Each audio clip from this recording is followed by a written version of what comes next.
والسلام على رسول الله ونشهد أن لا إله إلا الله وحده لا شريك له ونشهد أن محمدا عبده ورسوله. Donc, comme on l'avait annoncé, le thème d'aujourd'hui sera sur le rôle des savants musulmans et leur influence dans la renaissance ou dans la civilisation humaine. On parle de renaissance européenne, en Europe. Le frère qui va traiter ce sujet est un chercheur en lettres, en langue et en civilisation. Donc il arrive dans 10 minutes. Mais le lien qu'on va faire avec cette thématique, c'est faire juste une présentation, introduction, le livre de Sigrid Unk, qui est une Allemande, une chercheuse en civilisation très connue. Je ne sais pas si vous l'avez lu. Est-ce que certains ont eu l'occasion de le lire? Le soleil d'Allah brille sur l'Occident. Donc écrit en allemand, traduit. Donc cette chercheuse, elle a passé des années à faire le travail pour faire découvrir le lien qu'il pouvait y avoir entre comment la Renaissance européenne est-elle venue. Et elle s'est intéressée donc à cette période de l'histoire et elle a cherché à trouver tous les signes, tous les indices entre l'Espagne, l'Andalousie et surtout le sud de l'Europe, et comment l'apport de la civilisation est venu d'abord à travers le commerce. Donc, notamment parce que l'Europe avait érigé une barrière. L'Église avait dit aucun lien avec le monde musulman. Le monde musulman avait un degré de civilisation très avancé. Et jusqu'à une certaine époque, il n'y avait pas du tout de lien. Les premiers à avoir rompu ce lien, ce sont les Italiens. Les Italiens de Venise. Venise, c'était une ville de commerce. Notamment les Juifs de Venise et les Vénitiens, tous étaient commerçants. Et ils ont commencé à faire des allers-retours avec l'autre rive de la Méditerranée, l'Orient, le Maghreb, etc. Et petit à petit, et on le voit à Venise, quand vous allez visiter Venise, vous allez voir l'architecture déjà vénitienne. C'est comme si vous étiez en Tunisie, ou en Égypte, ou en Algérie, ou au Maroc, ou en Syrie. Voilà, vous avez quand même beaucoup de liens. Donc ça s'est fait petit à petit, avec le commerce, et petit à petit, toutes les petites industries, l'horlogerie, l'orfèvrerie, s'est montée à travers le nord de l'Italie. Et il n'y a pas un hasard pour aller progressivement vers le nord, la Suisse. C'est pour ça qu'il y a beaucoup d'industries ou de savoir-faire suisse très fin, dans l'artisanat, l'horlogerie, etc. Et puis c'est monté vers l'Espagne, vers l'Allemagne et les Pays-Bas. Et petit à petit aussi les autres pays. Et l'Andalousie, elle a fait ce travail de l'autre côté. Donc elle a fait un travail d'abord sur la langue, les langues occidentales. Et quelle influence a eu la langue? Vous savez, à l'époque, les étudiants en Europe, s'ils voulaient aller dans les grandes universités, il fallait qu'ils aillent en Andalousie. Et pour parler et pour apprendre, il fallait qu'ils apprennent. La première chose qu'ils apprennent, c'est comme l'anglais aujourd'hui. Vous allez faire l'international, vous allez apprendre une langue qui s'appelle l'anglais. À l'époque, la langue internationale, c'était la langue arabe. Et les étudiants d'Europe apprenaient la langue arabe, partaient en Andalousie notamment, et suivaient les formations dans les universités. Et après, une fois qu'ils avaient ce savoir, après, certains faisaient des traductions quand ils revenaient avec le latin. À l'époque, c'était le latin, etc. Donc, je vous lis quelques passages, et le thème, de toute façon, qui sera traité par le chercheur qui arrive, le Hajj, sera en lien avec ça. Ce sera plus personnalisé sur tel savant musulman, qu'est-ce qu'il a apporté, qu'est-ce qu'il a pu découvrir, qu'est-ce qu'il a pu trouver dans son domaine. Il y avait tous les domaines, les mathématiques, l'astronomie, la géographie, tous les domaines de la science, les maths, etc. Et donc il va donner quelques échantillons pour qu'on sache que l'islam fait partie de l'Europe. Qu'on ne nous raconte pas d'histoire, qu'on ne vous raconte pas d'histoire, l'islam fait partie intégrante de l'Europe, hein, puisqu'il y est depuis pas seulement 8 siècles de présence de l'Andalousie, mais même au-delà. Voilà. Aujourd'hui, les descendants de ces musulmans sont encore en Espagne, au Portugal, hein, le Mont des Morts, des Sarrasins en Suisse, etc. Donc il y a une présence, puis le Balkan, etc. Donc, l'introduction qui concerne les noms arabes, pour des dons arabes. Donc, il y a un dialogue. Sigrid Inc, elle dialogue avec quelqu'un, une personne imaginaire. Elle l'invite. Permettez-moi de vous inviter à prendre quelque chose dans ce café. Quand je souligne un mot, dites-vous que ce mot veut dire son origine. Elle est de quelle langue? Ah, d'accord. Vous avez compris que le café était un mot d'origine arabe. Chère madame, enlevez-moi donc votre jaquette. D'accord? Et prenez place sur le sofa, au matelas garni d'une étoffe karma. Le cafetier s'empressera de vous servir une tasse de café. Cafetier, café. Hein? La jaquette, le sofa, le matelas, le karma. Le cafetier s'empressera de vous servir une tasse de café avec 2 petits morceaux de sucre. Sucre. À moins que vous ne préfériez une carafe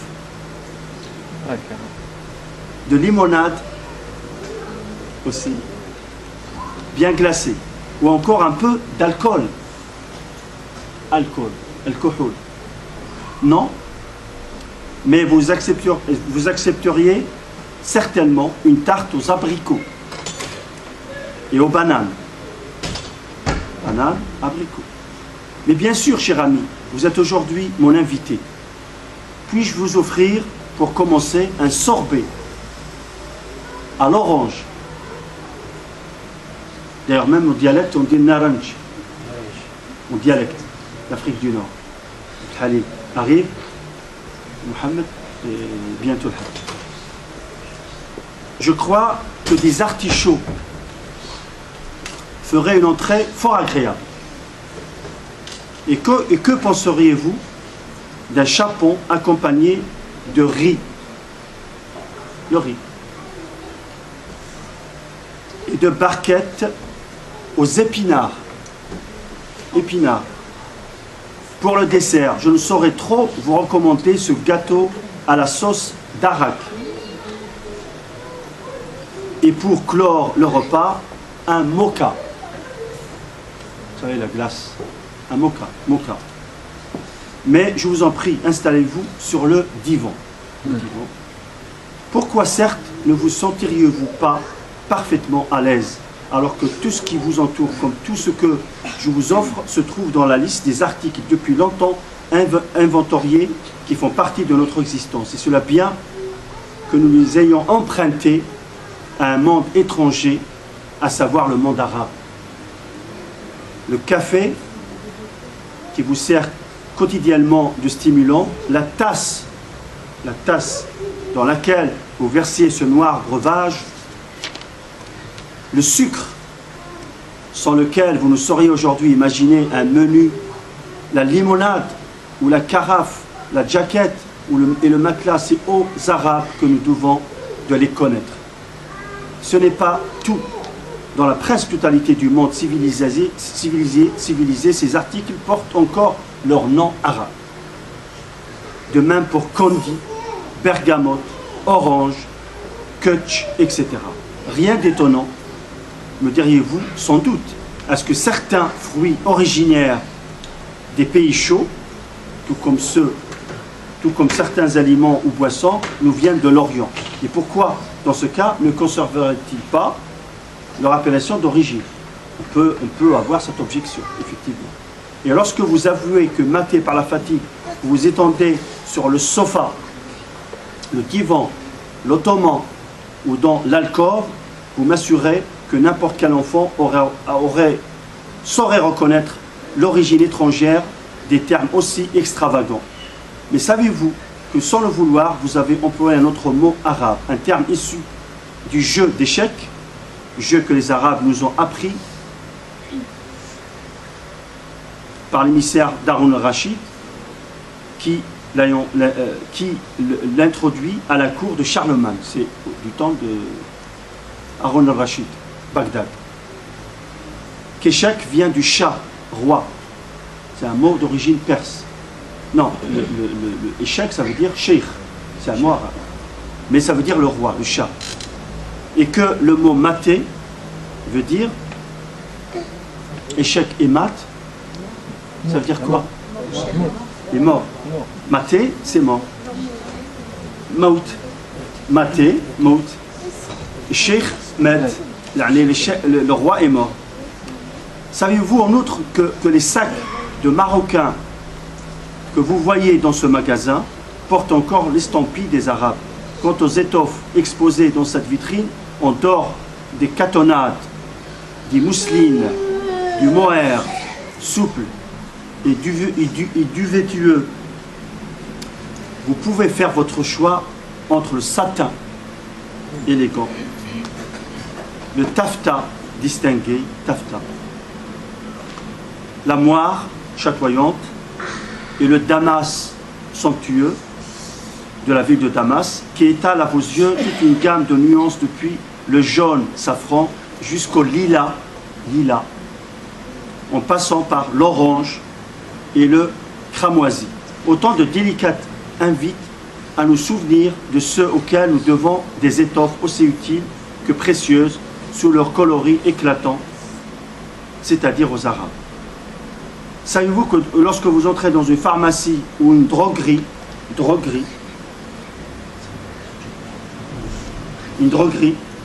vous y trouvez quantité d'inventions arabes. Alors, Hajj, notre ami chercheur, arrive et donc je termine l'introduction. J'étais en train de faire l'introduction à travers le livre de Segredink. Bienvenue. Le frère Al-Hajj, c'est la première fois qu'il vient intervenir avec vous. Inch'Allah, ce sera parmi d'autres. Il est chercheur en langue et en civilisation. Et il a des méthodes très intéressantes en termes de méthodes d'apprentissage, notamment de la langue arabe. Et donc ça, on en parlera à d'autres occasions. Ça veut dire que si vous apprenez avec lui, vous allez exiger qu'il vous fasse 2 séances au lieu d'une dans la semaine. Donc je n'exagère pas parce que les jeunes de Grigny lui courent derrière. Et donc, le thème d'aujourd'hui, comme on l'avait annoncé, c'est l'apport des savants musulmans à la civilisation humaine et la civilisation mondiale. Donc notre propos, c'est pas de dire, parce qu'on parle des Arabes, on va dire les musulmans. Parce que la plupart des savants, 80% des savants qui ont laissé leur nom dans l'histoire, dans le monde musulman, ce ne sont pas des Arabes. Ce sont des Avicenne, Averroès, en géographie et des lycées, en médecine, en astronomie, etc. Ce ne sont pas des Arabes. Même ceux qui ont même fait avancer la langue arabe, comme Sibawayh et d'autres, ne sont pas arabes à l'origine. Al-Jahid ne sont pas arabes. Ils sont d'origine non arabe. Mais leur amour de la civilisation arabo-musulmane leur a fait découvrir la langue arabe et ils l'ont perfectionnée et ils ont parlé avec cette langue qui était la langue des sciences. Donc, du coup, le propos n'est pas de dire les musulmans ont tout inventé. Non. C'est juste, on sait très bien que la civilisation n'appartient à personne. Chacun y a apporté. Mais c'est juste rétablir la vérité de dire l'islam a apporté une grande contribution à la civilisation mondiale et humaine. Et le souci, c'est que ça, c'est occulté. C'est pour ça qu'on est obligé de dire, attendez, oh, on va parler. Hein? Ce n'est pas le propos de dire nous. Mais de temps en temps, il faut le dire pour rétablir la vérité. Voilà. Donc c'est ça un peu l'introduction que je voulais faire. Donc, je vous conseille vraiment Sigrid Unk, Le soleil d'Allah brille sur l'Occident. Je Je pense qu'en achetant sur internet, il coûte entre 6 et 10 euros. J'espère que vraiment ce sera votre livre de chevet. Et même à couronne, on trouve facilement. on le trouve dans les. Même dans les livres. Voilà. Donc je passe la main au frère Al-Hajj. Barakallah. Barakallah. J'ai combien de temps? On va dire combien? Allez, une présentation de 30 minutes. Inch'Allah. Avec le plus important, c'est les questions-réponses. Donc, tu peux gérer, tu peux plus, tu peux moins. أعوذ بالله من الشيطان الرجيم بسم الله الرحمن الرحيم الحمد لله رب العالمين وصلى الله وسلم وبارك على سيدنا محمد النبي الأمي الأمين وعلى آله وصحبه أجمعين أما بعد أيها الإخوة والأخوات السلام عليكم ورحمة الله تعالى وبركاته وأهلا وسهلا ومرحبا بكم في هذه الحلقة الجديدة إن شاء الله إن شاء الله نرجو أن يعني أن تستمر إن شاء الله والتي نسأل الله سبحانه وتعالى أن يجعلها في ميزان حسناتنا إن شاء الله. أما بعد أردت أن أتحدث في هذه الحلقة عن بعض العلماء وماذا تركوا في التاريخ، ماذا تركوا من أثر عظيم وجليل ونبيل في أمتنا. وللأسف الشديد يعني طمس تاريخنا واليوم أصبحنا كاليتامى يعني فيما يخص التاريخ. أنا أتحدث يعني quand on traduit, nous sommes comme les orphelins. Parce Non. que je te signale que Non, je vais traduire. Ouais, je sais. Nos jeunes n'ont pas encore atteint le niveau de tes jeunes à Green. Non, Inch'Allah, non, je vais traduire. Mais c'est l'objectif. Inch'Allah, je vais traduire. Mais On aimerait qu'un jour ça se fasse en arabe. Par symbolique, je préfère commencer en langue arabe. C'est par principe. Et ensuite, Inch'Allah, bien sûr que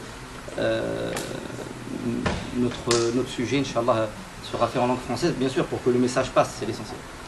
Donc, je disais que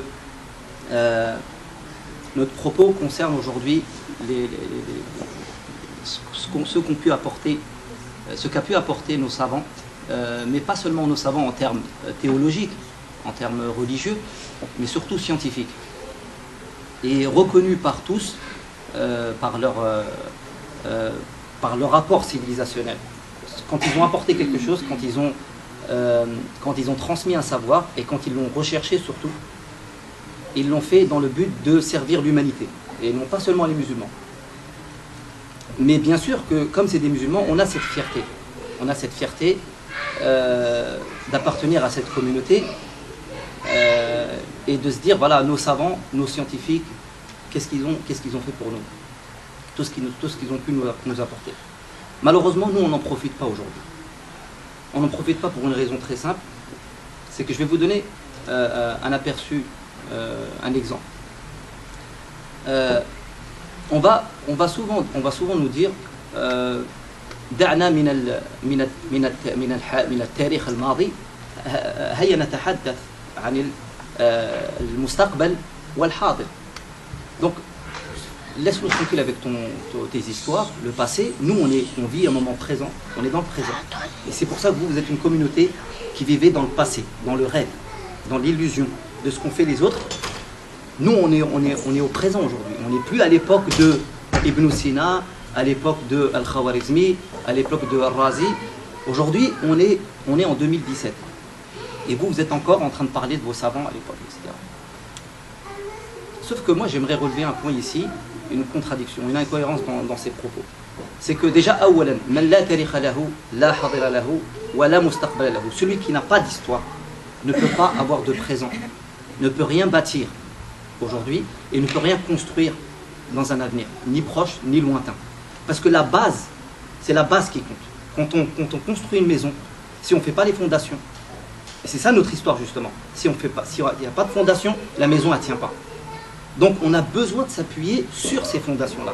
Et ces fondations-là, c'est notre histoire qui nous est très chère. Et d'ailleurs, j'aimerais rappeler que l'histoire, elle est bonne à rappeler pour certains, mais quand nous, on rappelle notre histoire, on dit qu'on est dans un rêve. Alors qu'on voit très bien qu'aujourd'hui, à travers des commémorations, à travers des recherches, où on investit des millions, des milliards pour faire des recherches, et on recherche encore à travers l'histoire des choses qui pourraient justement nous propulser et nous donner une dynamique pour aller de l'avant. Donc ça veut dire que l'histoire, c'est pas forcément de regarder le passé pour y rester, mais de s'appuyer du passé et de se baser justement, de s'appuyer sur cette base-là pour justement aller de l'avant. Si on n'a pas d'histoire, on ne peut rien construire. Donc il y a ce côté-là. Et aussi une autre chose, un deuxième point qui est très important, c'est que c'est étrange que, subhanallah al-azim, que une histoire aussi riche, aussi grande que celle-là, aussi noble, puisse nous échapper. Et d'ailleurs, quand on rappelle certains faits, certains événements, certains faits, certaines découvertes, etc., la première question qu'on se pose tous, et surtout même en particulier les jeunes, mais on ne nous a jamais appris ça. Mais nous, on ne savait pas ça. Comment ça se fait? Mais en même temps, moi, c'est la première chose que c'est la première question que je me posais à chaque fois que je parcourais mon histoire, en particulier l'Algérie. Donc j'étudiais à travers les différents dialectes. J'ai découvert que, plus je parcourais mon histoire, et plus je réalisais l'ampleur des dégâts. Et quand on enlève l'histoire à une communauté, à une nation, on fait en sorte de lui brouiller les pistes. On fait en sorte qu'elle n'existe plus. Parce que quand on n'a pas d'histoire, dites-moi s'il vous plaît, que quand on n'a pas d'histoire, sur quel modèle on va éduquer nos enfants? Et le problème qu'on rencontre aujourd'hui, c'est que on va souvent parler de Sira al-Nabawiyya, alayhi salatu wassalam, de Al-Khulafa al-Rashidin, on va parler de Salah ad-Din al-Ayyubi, dont on doit toujours justement s'appuyer et toujours insister dessus. Et comme si que entre eux et nous, il n'y a plus rien. C'est-à-dire on n'existe plus, la communauté musulmane n'existe plus. Que toutes les découvertes scientifiques, que toutes les civilisations qui sont passées, et Dieu sait qu'il y a eu des civilisations qui ont fait honneur aux musulmans. Et pas seulement, et en particulier les musulmans non arabes. J'insiste sur ça, musulmans non arabes. Que ce soit en Asie, que ce soit dans des villes comme Bukhara, comme Tirmidh, comme dans plein d'endroits où la plupart des grands chercheurs n'étaient pas des arabes, mais ils étaient musulmans. Alors, ce qu'on a fait, c'est que, là j'ai sous les yeux Al-Hassan ibn al-Haytham, donc on lui a donné un nom qui est Al-Hazen. Quelqu'un comme Ibn Sina, on va lui donner Avicenne, Ibn Rushd, Averroès, et plein d'autres encore. Idrissi, Drezes, etc. Pourquoi? Pour dire qu'ils ne nous appartiennent pas. C'est pour dire justement que nous et eux, en fin de compte, il y a un fossé entre eux et nous, et que nous, on ne se sent pas concernés par eux, premièrement, et que ces gens-là, en fin de compte, leurs noms ont été latinisés. C'est-à-dire, en gros, ils appartiennent à une civilisation qui est l'Occident. Et nous, en gros, les repères qu'on va avoir, c'est Aladdin, Ali Baba et les 40 voleurs, ça va être des footballeurs, peu importe, etc. Donc on va être directement, la première chose qu'on va faire, c'est qu'on va nous donner des modèles, on va nous les imposer. Et ces modèles-là, c'est quoi? C'est des voleurs, c'est des tueurs, c'est des pilleurs. Un exemple qui me vient en tête, par exemple, en Algérie, on appelait la barbarie. La barbarie, en Algérie, le Maghreb en général, on appelait la barbarie. C'était des barbaresques, on disait que c'était des pirates. On a faussé l'histoire de l'Algérie en disant que c'était des barbares, c'était des pirates. Pourquoi? Parce qu'ils défendaient leur pays. Depuis l'époque de Charles Quint qui avait attaqué une première fois l'Algérie, et ensuite après Louis XIV qui attaque une deuxième fois en 1664, il attaque Gigel. Et ensuite on a deux attaques encore en 1681 et 1683, on attaque la régence d'Alger et tous se cassent les dents. On a le Danemark qui attaque encore l'Algérie, on a l'Espagne plusieurs fois, on a l'Angleterre, on a les États-Unis qui payent même une jizya, à l'Algérie pour s'excuser d'avoir laissé ces bateaux dépasser le territoire algérien, de la régence d'Alger, parce que c'était sous l'Empire, le protectorat ottoman. Ça, on ne nous parle pas de ça. Et qu'est-ce qu'on va dire d'eux? On va dire que c'était des pirates, parce qu'ils défendaient leur pays. Et à chaque fois, comme on disait la dernière fois avec la sœur, on disait que quand on veut diaboliser quelqu'un, quand on veut attaquer un pays, on veut le renverser, la première chose qu'il faut faire, c'est le diaboliser. Et une des règles de la diabolisation, une des règles de la propagande, c'est ce qu'on appelle effacer l'histoire. Pour pas justement que lorsque, parce que c'est eux les pirates vraiment, lorsque ces pirates, ces envahisseurs, rentrent dans le pays, et ils sont déjà diabolisés. Les vraies victimes sont déjà diabolisées. Donc est-ce que nous, on sent le besoin de rendre cet envahisseur illégitime? Non, puisqu'il a envahi des pirates. Il a envahi des gens qui sont diaboliques. Et on sait très bien qu'à ce moment-là, moi je déborde parce que c'est un sujet qui nous intéresse tous et dont on devrait jeter vraiment un coup d'œil par rapport à tout ce qui s'est passé dans le Moyen-Orient, mais aussi en particulier dans le Maghreb, régence d'Alger, régence de Tunis, le Maroc et bien d'autres encore, la Libye, etc. Sauf que la différence avec l'Algérie, c'est que l'Algérie, on a voulu l'attaquer depuis déjà le début du 15e, 16e siècle, déjà, avec Charles Quint déjà, etc. Bref. Et donc, pour vous dire que on nous efface notre histoire. Et ce qu'on appelle en arabe Ruzat al-Tarikh, c'est une fois que les expéditions on va dire terrestres, les expéditions punitives directement en envahissant un pays, une fois que on a échoué à ce niveau-là, eh bien on va inverser les rôles. On va dire que ceux qu'on a envahis, ils méritaient d'être envahis parce que c'était des gens qui étaient barbares, il leur manquait la civilisation, ils n'avaient pas la civilisation, et donc il fallait qu'on les civilise. Et donc je rappelle la parole de Jules Ferry qui disait que nous, civilisation supérieure, avons le devoir de civiliser les races inférieures. Et il dit ça au Parlement. Il dit ça au Parlement. Justement, pour mettre en place son code indigénat, pour dire que les Algériens sont des indigènes et qu'ils méritent un code indigénat, c'est-à-dire c'était voilà, de seconde, voilà, même de seconde, rien, de seconde qui n'existe même pas, parce que le code indigénat, c'était un code, c'est comme c'était de la vraie ségrégation. Voilà. Donc, très important à ce niveau-là, au niveau de l'histoire, de se rappeler de ça. Et là, en l'occurrence, ici, on va parler des savants, des scientifiques qui ont apporté quelque chose. Qui ont apporté... Allah subhanahu wa ta'ala, il dit dans le Coran, Ya'muruna. Allah subhanahu wa ta'ala, il dit, donc c'est une injonction. Donc il nous dit, Faqsusil qasasa la'allahum yatafakkarun. Donc, récite-leur les récits, peut-être qu'ils réfléchiront. وهنا بعض التفسير يقول بعض المفسرين يقول يعني فقصص القصص القرآنية وغيرها, c'est-à-dire pas seulement, c'est-à-dire que le tiers du Coran c'est des histoires, des récits. Donc ça veut dire Allah subhanahu wa ta'ala déjà il donne l'importance qu'il donne à l'histoire déjà. Ça veut dire déjà c'est un signe.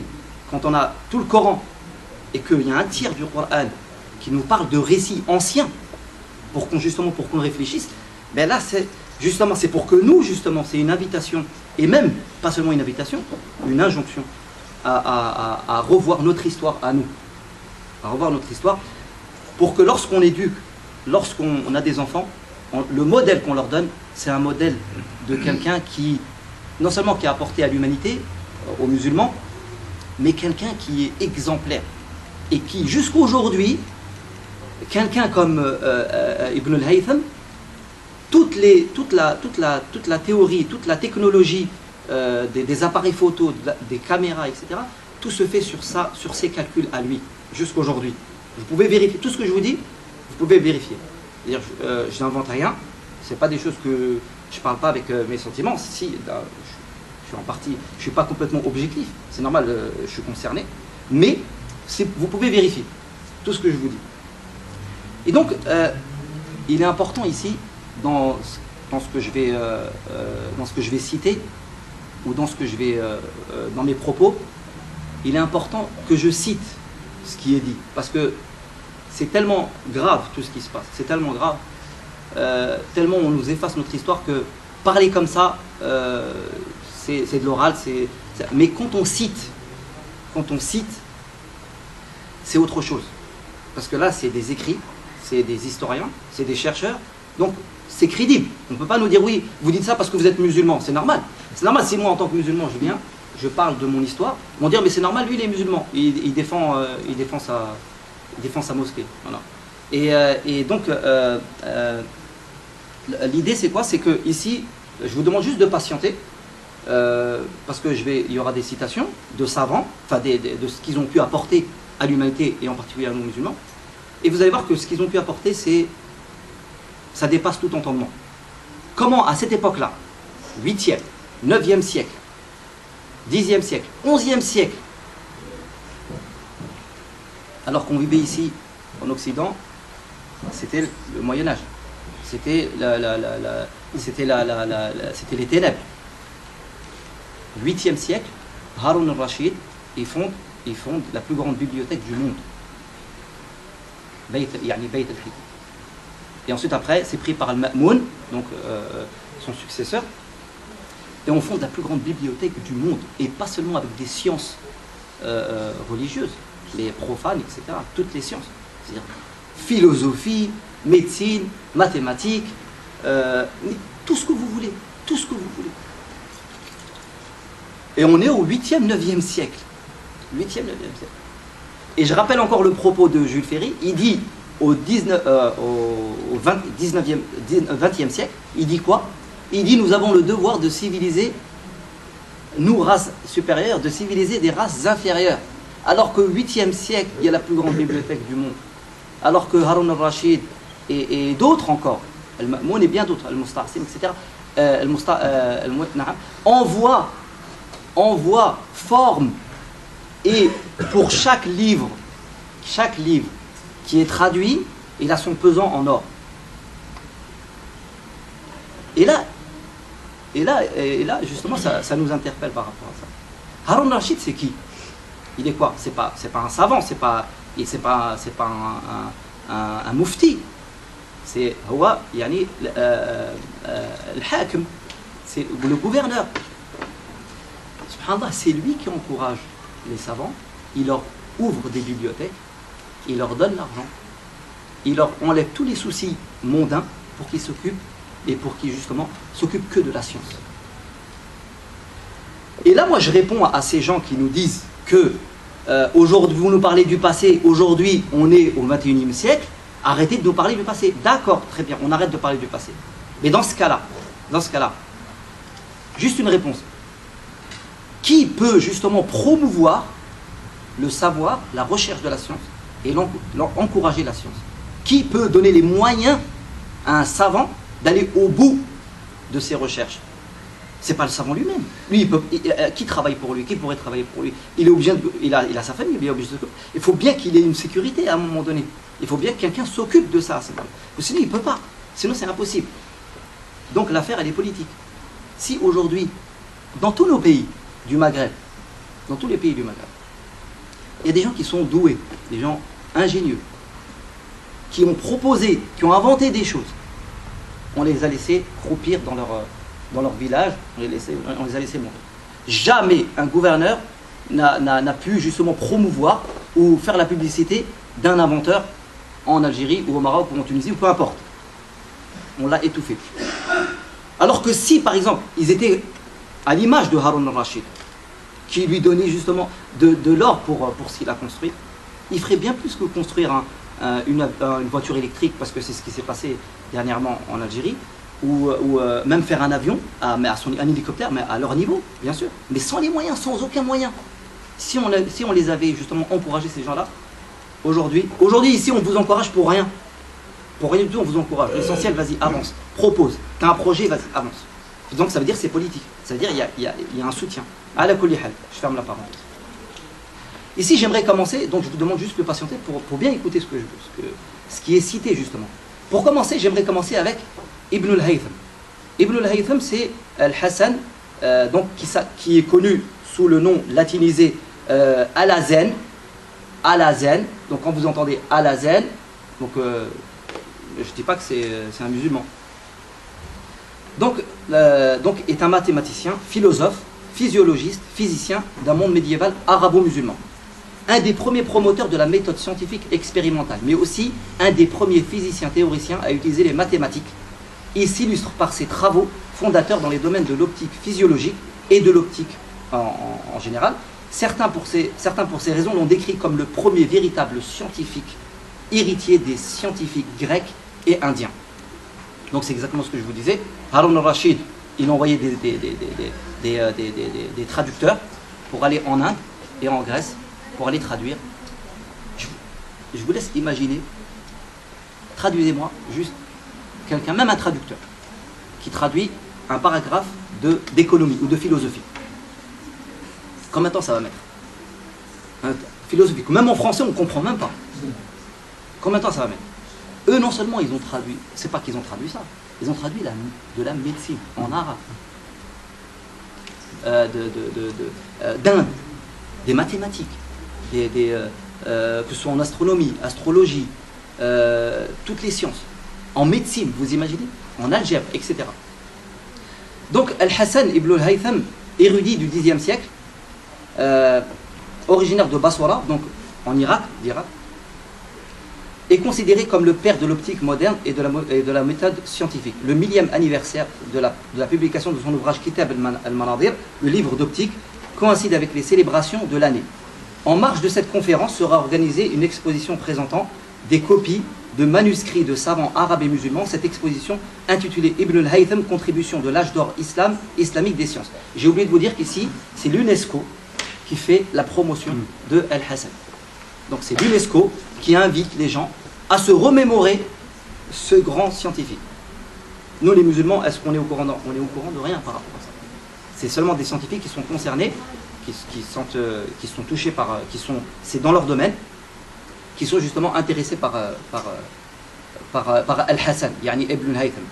En marge, donc, décrit comme un des plus grands physiciens de tous les temps, il est d'une influence conséquente dans l'invention des lunettes de vue.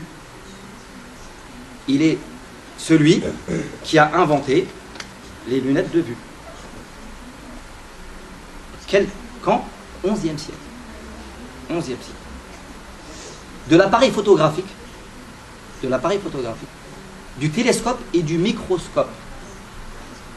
Sa description précise du fonctionnement de l'œil a permis aux sciences telles que l'ophtalmologie et la chirurgie de la rétine de prendre un essor considérable.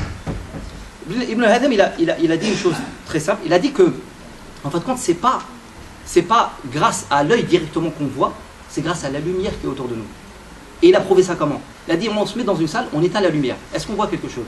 Non. Donc c'est quand on allume la lumière qu'on voit quelque chose. Donc c'est le reflet de la lumière qui justement qui reflète sur l'œil, et justement après ça nous permet de voir. Et il a pu justement, ça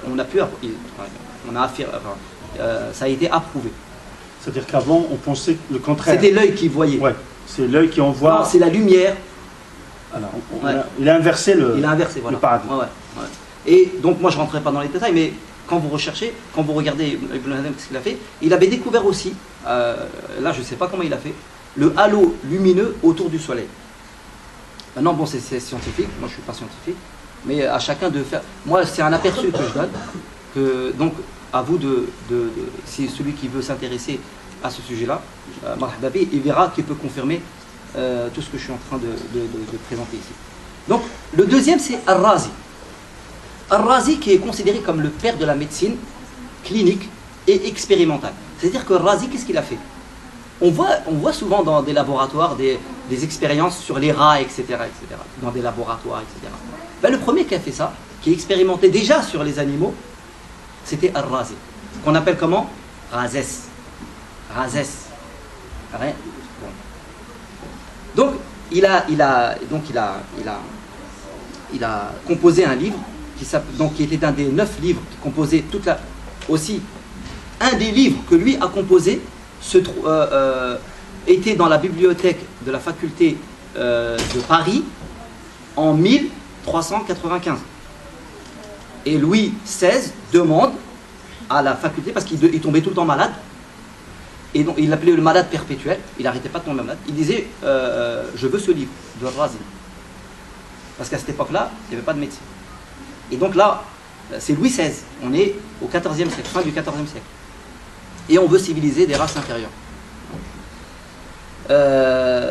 Donc là, Louis XI, Louis XI, un malade perpétuel voulut se faire prêter par la faculté de médecine de Paris le seul exemplaire du Continence, parce que le Continence c'est le livre de Al-Razi. Donc Al-Razi aussi qui a fait à peu près 200 ouvrages sur la médecine et autres, psychologie, tout ce qui est post-traumatique, etc. C'est lui le fondateur de tous ces domaines. Donc la faculté accepta à condition que le monarque dépose en gage une imposante quantité d'argenterie massive. Donc la faculté, ils lui ont dit oui, on te donne, mais à condition que tu nous donnes de l'argent. Donc ici, l'UNESCO aussi organise la journée mondiale de l'asthme. C'était en 2015, la journée mondiale de l'asthme, le 7 mai, sur le thème des nouveautés dans le traitement de la maladie, de l'asthme. Et là, on va voir le rapport avec Al-Razi. L'occasion de les passer en revue et de rappeler que les médicaments inhalés, spray notamment, ne guérissent pas, mais contribuent simplement à rendre les bronches moins irritables et à éviter ainsi la crise d'asthme. C'est Abu Bakr Mohammed ibn Zakaria Al-Razi, et là on n'est même plus au 11e ou 10e siècle, on est au 9e siècle. Ibn Al-Razi, donc 854-925, Razès, dans la tradition occidentale qui découvrit l'asthme allergique. On est au 9e siècle, Al-Razi découvre l'asthme allergique. Donc il est auteur de 200 ouvrages médicaux. Il composa ainsi, il y a plus de 11 siècles, le premier traité connu sur l'allergie et l'immunologie. Musicien à l'origine, il s'est intéressé aux sciences à l'âge de 30 ans, philosophe, chimiste, reconnu comme l'un des plus grands médecins de tous les temps. Il a commencé très tard, il a commencé à 30 ans, à s'intéresser à la médecine. Aujourd'hui, tu as 20 ans, il dit ouais, ça y est, pourquoi tu es encore à l'école pourquoi tu vas à l'école, pourquoi? Va trouver un travail. Alors que eux, même à 30, 40 ans, 50 ans, ils continuaient, ils n'arrêtaient pas. La différence d'état d'esprit. Alors que le prophète en ce midi, il dit par rapport au pessimisme de notre communauté, on est fataliste en fait. Par rapport au fatalisme, de dire ouais, ça y est, c'est trop tard, qu'est-ce que tu fais, etc. Et nous, on est maîtres dans le domaine. Hein. Quand il y a quelqu'un qui fait quelque chose, on lui dit mais ça sert à rien ce que tu fais. Le prophète il dit لو قامت إن قامت القيامة وفي يدي فسيلة لغرستها. Il dit, le prophète il dit, si j'avais entre mes mains, si le jour du jugement dernier se levait, si c'était le jour du jugement dernier aujourd'hui, et que j'avais entre mes mains une plante, facile là c'est une petite plante, ben je la planterai. Quel intérêt de planter alors que c'est ben le prophète, le message, la morale, la leçon c'est quoi? C'est que n'attends pas les résultats. N'attends pas les résultats. Fais ce que tu as à faire. Le résultat appartient à Allah subhanahu wa ta'ala. Et nous, non. Nous, on veut voir les résultats. S'il n'y a pas de résultat, ben, on lâche l'affaire. Donc, je continue.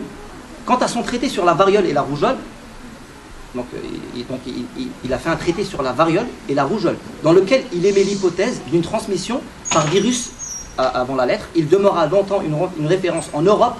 Donc, la traduction a été faite par Leclerc et Lenoir en 1866 sur les traités sur la variole et la rougeole de Al-Razi. Donc, ce qui caractérise Al-Razi, c'est cette absence de dogmatisme qui le faisait se méfier de la théorie pure et privilégier toujours l'observation, l'expérimentation et la pratique. Lui, il était toujours pour expérimenter, de ne pas être toujours dans la théorie. On a une théorie, il faut l'expérimenter.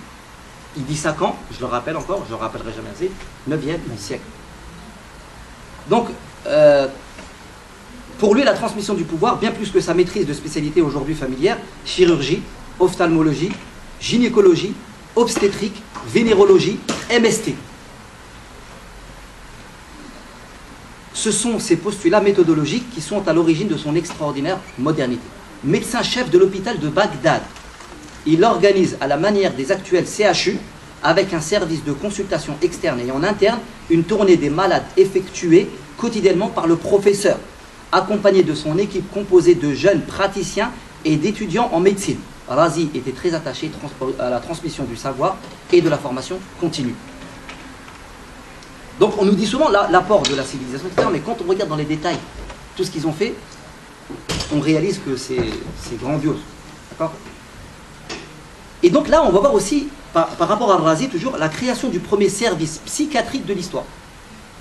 Celui qui a découvert l'acide sulfurique et qui produisait de l'éthanol pour ses besoins pharmacologiques est ainsi un des premiers à appliquer les connaissances chimiques à la médecine. Les ont ainsi été expérimentés sur des animaux avant d'être prescrits à ces malades. Néanmoins, il dénonçait des associations de médicaments, souvent nocives, etc. etc. Là, je n'ai pas envie de rentrer trop dans les détails, sinon c'est trop long. Donc, pour avoir un aperçu de la médecine arabe, l'influence des médecins musulmans sur la science médicale en Occident fut capitale. Au cours de plusieurs siècles, les œuvres de Razès et d'autres constituèrent la matière principale de l'enseignement dans toutes les universités de l'Europe. Vous avez vu la médecine, comment elle est arrivée aujourd'hui, à quel niveau elle est arrivée? L'Europe, Razès et Ibn Sina, et Ibn Nafis et d'autres, pour l'Europe, c'était eux les modèles. Et on utilisait tous leurs ouvrages pour justement pour faire des nouvelles recherches, etc.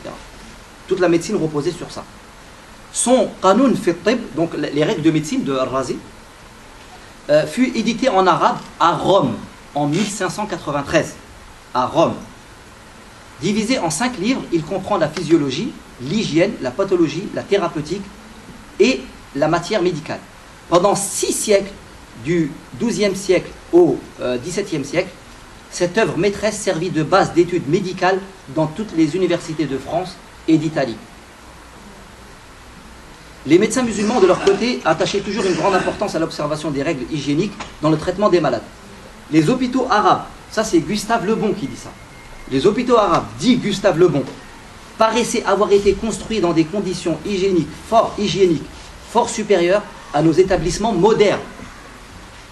Modernes, c'est-à-dire il compare ceux d'aujourd'hui avec ceux de l'époque. Et ça c'est Gustave Le Bon qui dit ça. Ils étaient très vastes et l'air et l'eau y circulaient en abondance. Les aphorismes de l'école de Salerne contiennent de nombreuses indications hygiéniques très précieuses. On sait que c'est aux Arabes qu'est due la réputation de cette école, longtemps considérée comme la première de l'Europe. Donc de Gustave Le Bon, la civilisation des Arabes. Là, j'aimerais revenir au sujet, dans l'introduction, de la promotion, la volonté politique de promouvoir les sciences. Ici, je vous donne un extrait d'un livre qui a été publié, j'ai les sources ici.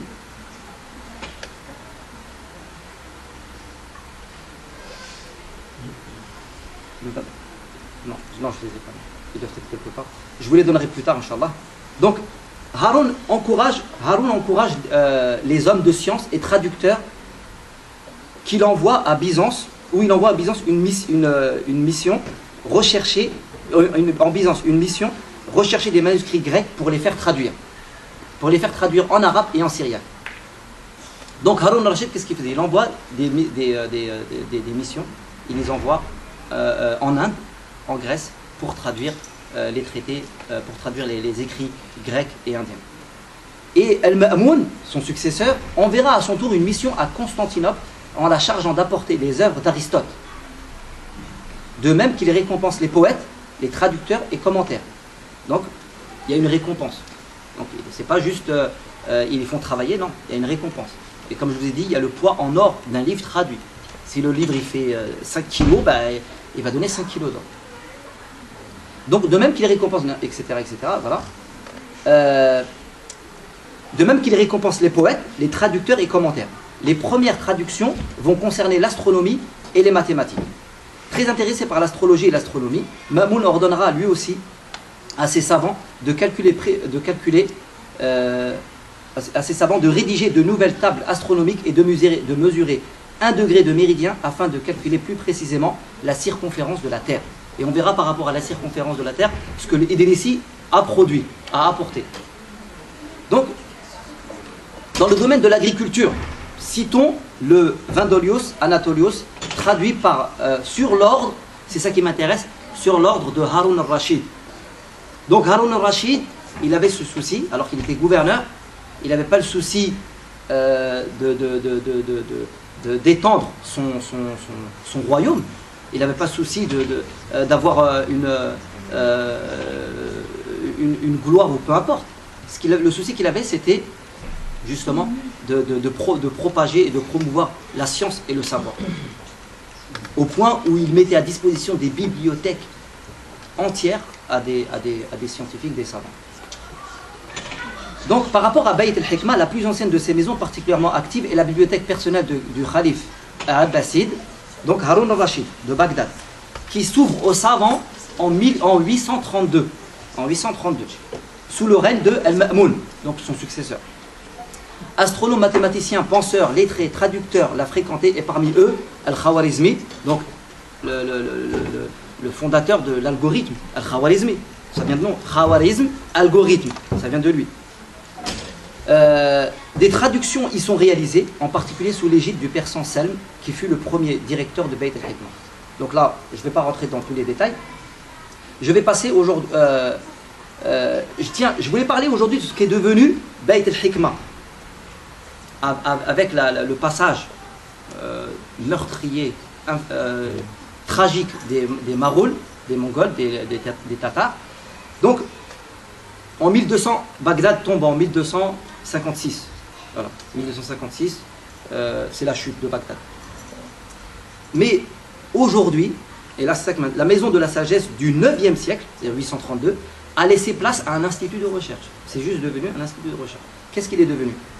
L'ancienne madrasa, qui appartenait à Bayt al-Hikma, n'existe plus aujourd'hui. Elle n'existe plus.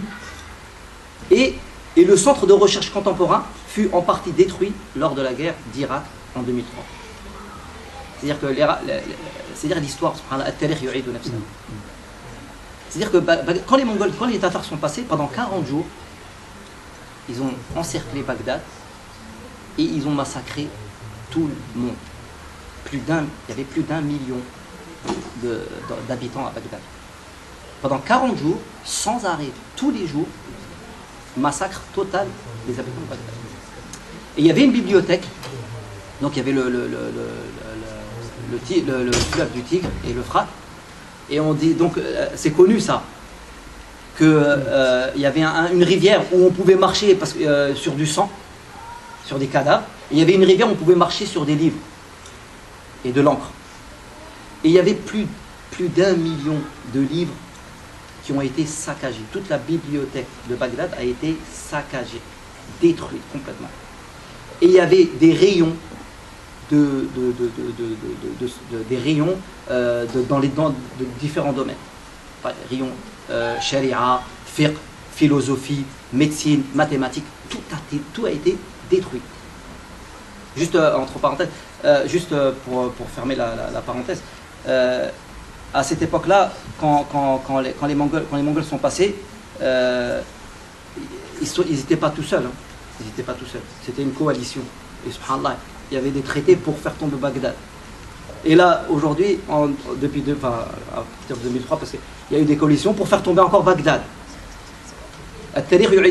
L'histoire se répète.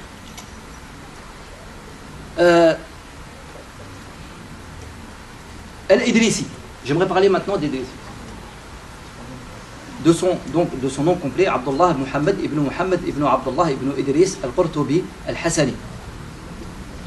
Donc, connu aussi sous le nom de Drézès. Lorsqu'il arrive à Palerme en 1138, Roger II de Sicile lui demande de réaliser un planisphère et un commentaire associé. L'ouvrage qui en résulte s'intitule Livre du divertissement de celui qui désire découvrir le monde. كتاب النزهات المستحق في اختراق الآفاق, communément connu sous l'appellation du livre de Roger II. Donc c'est Al-Idrissi qui fait le livre, mais le livre il est connu sous le nom du livre de Roger II. Comment un musulman, quand il va voir le livre de Roger II, comment il peut s'imaginer que c'est le livre de Idrissi? Il ne peut pas. Tout leur appartient en gros. Et en changeant les noms, il n'y a plus rien qui nous appartient. Plus rien. Il est l'un des meilleurs ouvrages de cartographie médiévale. Il a, à la suite de Ptolémée, Al-Idrissi divise le monde en 7 climats, ou régions. Et là, c'est important de parler de détails, de ce qu'ils ont fait concrètement. Donc, ici, il divise le monde en 7 climats. Il parle de climat, il divise le monde en 7 climats. Ou régions, allant de l'Est à l'Ouest, tout en orientant sa carte vers le Sud au sommet. Le monde connu s'étend des îles Canaries à la Corée et de l'Afrique équatoriale à la Scandinavie et à la Sibérie. Innovant par rapport à Ptolémée, Al-Idrissi subdivise chaque climat en 10 sections, ce qui découpe le monde décrit de façon détaillée. En une grille de 70 rectangles, chaque section est représentée par une carte et ensuite décrite de façon détaillée. Cette description résolument encyclopédique comprend aussi bien la géographie physique que les activités humaines. L'auteur décrit en détail la Sicile, l'Italie, sa partie de l'Espagne, l'Europe du Nord et l'Afrique, ainsi que la Byzance. Sa connaissance du Niger, du Soudan et du Nil est remarquable pour son époque. Mais ce qu'on oublie de dire aussi ici, c'est que Al-Idrissi, quand il a fait sa carte, surtout pour Roger II, quand il a fait sa carte, c'était en 1150. C'était début du XIe siècle. Il fait une carte et on est en 1150. Il fait une carte et à l'ouest, il écrit, il dessine comme ça, il dit Al-Ard al-Kubra. Al-Ard al-Kubra, la grande terre. Et la grande terre, en fait, c'est le nouveau continent. La grande terre, c'est quoi? C'est l'Amérique. C'est l'Amérique. Et vous pouvez regarder la carte Al-Idrissi, vous allez voir que il va marquer Al-Ard al-Kubra, la grande terre. On est en 1150. Soi-disant, entre guillemets, Christophe Colomb, il découvre l'Amérique quand?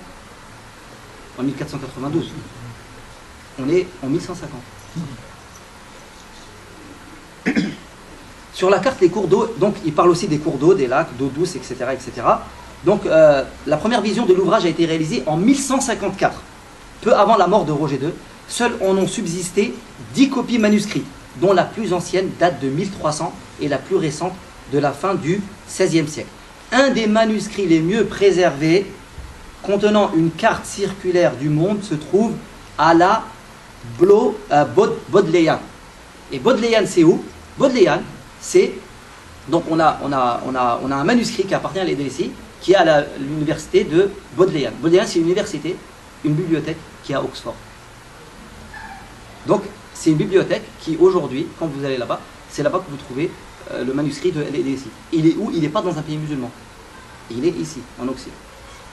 Donc, et il y en a plein comme ça. Hein. Ibn Nafis, c'est pareil. Ibn Sina, c'est pareil. On a des ouvrages. Ils se les ont appropriés. Ils se les ont appropriés. Et ils s'approprient des faits, des découvertes, des résultats extraordinaires par rapport à leur époque, et qui sont même plus perspicaces et plus pertinents que même à notre époque aujourd'hui. Et nous, on nous efface notre histoire. On nous dit non, vous n'avez pas d'histoire. Voilà. Est-ce qu'on peut aller juste à une synthèse? Parce qu'il faudrait qu'on passe à l'échange. Bien sûr, oui. J'aimerais bien. Et surtout, moi j'ai une question qui me vient à l'esprit. Souvent, on dit, ouais, bon, les musulmans ont fait peut-être un travail, ils ont transmis. C'est-à-dire, c'est des transmetteurs. C'est-à-dire, ça, entre guillemets, c'est un rôle juste de traduction, de reprise de ce qui a été connu par les Grecs ou les Indiens, et puis une transmission. C'est-à-dire que c'est juste un rôle de facteur. Est-ce que on peut apporter ou bien ça rentre dans la discussion de tout à l'heure? Non, c'est tout simplement la transmission. À un moment donné, la transmission, c'est pas juste la transmission, elle se fait pas comme ça, elle tombe pas du ciel, la transmission. La transmission, il y a toute une politique, il y a toute une stratégie, il y a une volonté, il y a une vision, il y a la volonté d'émanciper les esprits, de faire avancer les choses, de moderniser son pays, etc. moi, avant de parler même de transmission, je vais aller encore plus loin. On dit que tout ce qu'ils ont fait, c'est juste qu'ils ont transporté ou qu'ils sont partis chercher quelque chose et une science qui les dépassait. Et c'est en Europe ici, quoi. Sauf que là, le problème, c'est que à l'époque, je vais raconter une histoire. Un jour, Haroun al-Rachid, il envoie à Charlemagne, il envoie une horloge. Toutes les heures, elle sonne de façon précise. Et à cette époque-là, les gens qui reçoivent, Charlemagne, il reçoit, il y a ces savants, ces hommes qui sont autour de lui, ils sont bouleversés ils sont perturbés. Et à un moment donné, elle tombe en panne. L'horloge, elle tombe en panne. Et qu'est-ce qu'ils ont fait? Ils sont partis les chercher du foin, de l'herbe, en pensant qu'en mettant de l'herbe à l'intérieur, ça allait la réparer. Et c'est une histoire véridique de Haroun al-Rachid avec Charlemagne. On disait qu'il y avait des génies dedans, il fallait leur donner à manger. Il y avait des djinns, exactement, que c'était un diable. Et regardez, procédons par analogie. Aujourd'hui, qu'est-ce qui se passe? Aujourd'hui, nous, on les considère comme des djinns, par rapport à tout ce qu'ils font. فيما يخص الاختراع والمخترعات الاكتشافات سيتو يعني المكتشفات سيتو comment on a inversé les rôles. Aujourd'hui, c'est nous, on dit c'est des djinns par rapport à ce qu'ils construisent, par rapport à ce qu'ils fabriquent, etc., etc. Alors qu'à l'époque, c'était l'inverse. C'est eux qui disaient que les musulmans, ce qu'ils font, c'était des djinns. Et par rapport à ça, à un moment donné, les musulmans ont utilisé les écrits, donc les textes grecs, indiens, anciens, pour les traduire, mais ensuite, ils ne se sont pas arrêtés à ça. Ah oui, ils ont été améliorés, et ils ont été justement ensuite transmis, et ils ont été traduits quand il y a eu... C'est pour ça que l'Occident a vraiment évolué et s'est émancipé, et a vraiment passé un cap grâce à l'Andalousie. Parce que l'Andalousie était musulmane, et donc ça permettait d'être en lien directement avec les savants. Et là, il y a eu la transmission. Et là, il y a des récits. On peut en citer plein d'exemples comme ça, où tous les textes arabes ont été traduits en hébreu, en latin, etc., etc. Et même sur le rôle de transmission, il ne faut pas oublier que même les Grecs avaient aussi, c'est-à-dire c'est pas né en Grèce. Les Grecs allaient apprendre en Alexandrie, c'est-à-dire ils allaient apprendre chez les pharaons. Et donc il y a toujours aller chercher la science, puis après l'améliorer, et puis découvrir de nouvelles, ce qu'on fait. Juste pour l'anecdote de l'astrolabe, c'est que quand il est tombé en panne, et que leurs ingénieurs n'ont pas pu, parce qu'ils avaient formé des ingénieurs, n'ont pas pu la traduire, ils avaient fait appel à nouveau aux ingénieurs d'origine. Donc ils sont revenus, ils sont venus leur montrer comment ça se passait, ils ont réparé. Et puis c'est là qu'ils ont dit, ah, ça c'est un travail d'arabe. D'où le terme. Ouais. À l'origine, le travail d'arabe, c'était le travail bien fait. C'est pas l'inverse. Bon, est-ce qu'on passe à... on passe à... Voilà, on n'a pas envie de vous assommer. Parce que bon, il fait chaud, vous faites le jeûne, machallah. Normalement, le jeûne stimule, hein, mais alors... On préfère qu'il y ait du débat, et même de contradiction, on est là pour. Hein. Dire, dites pas, ouais, ils sont en train de nous raconter une histoire, ils exagèrent, ou... on aime bien la provocation, allez-y.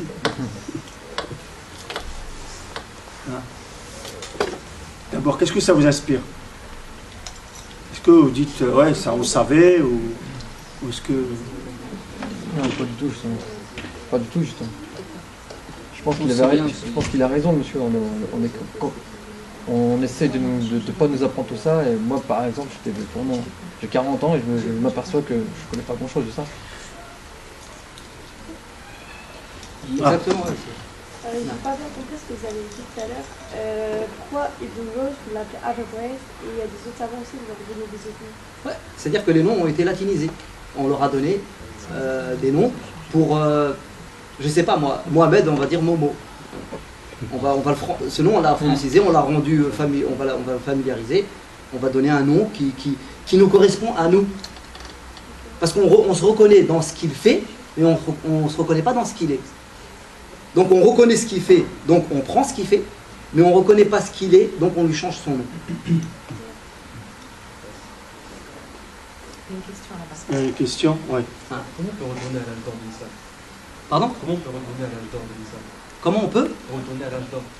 revenir? Ouais. Revenir. Si je réponds à cette question, enfin, même si c'est, bien sûr, c'est, parce qu'on on est nostalgique, on se dit ouais, yani, yarit, on revient à cette époque-là parce que la différence c'est que moi la question que je me pose quand tu me poses cette question c'est eux qu'est-ce qu'ils disaient?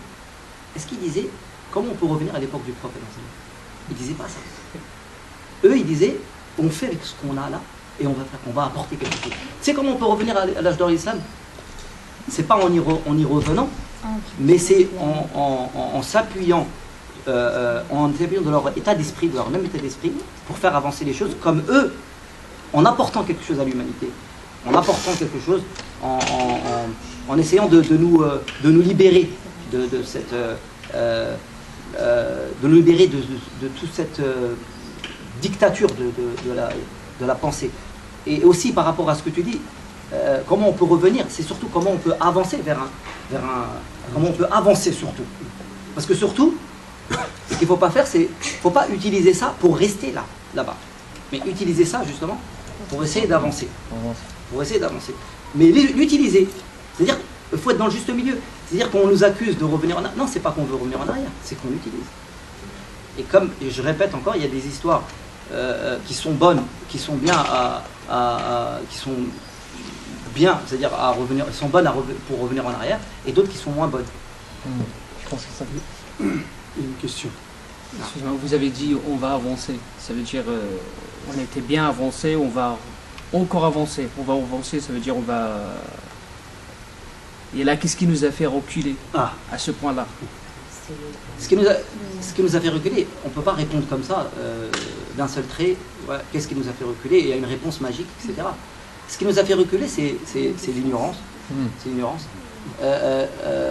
Nos divisions. Nos divisions.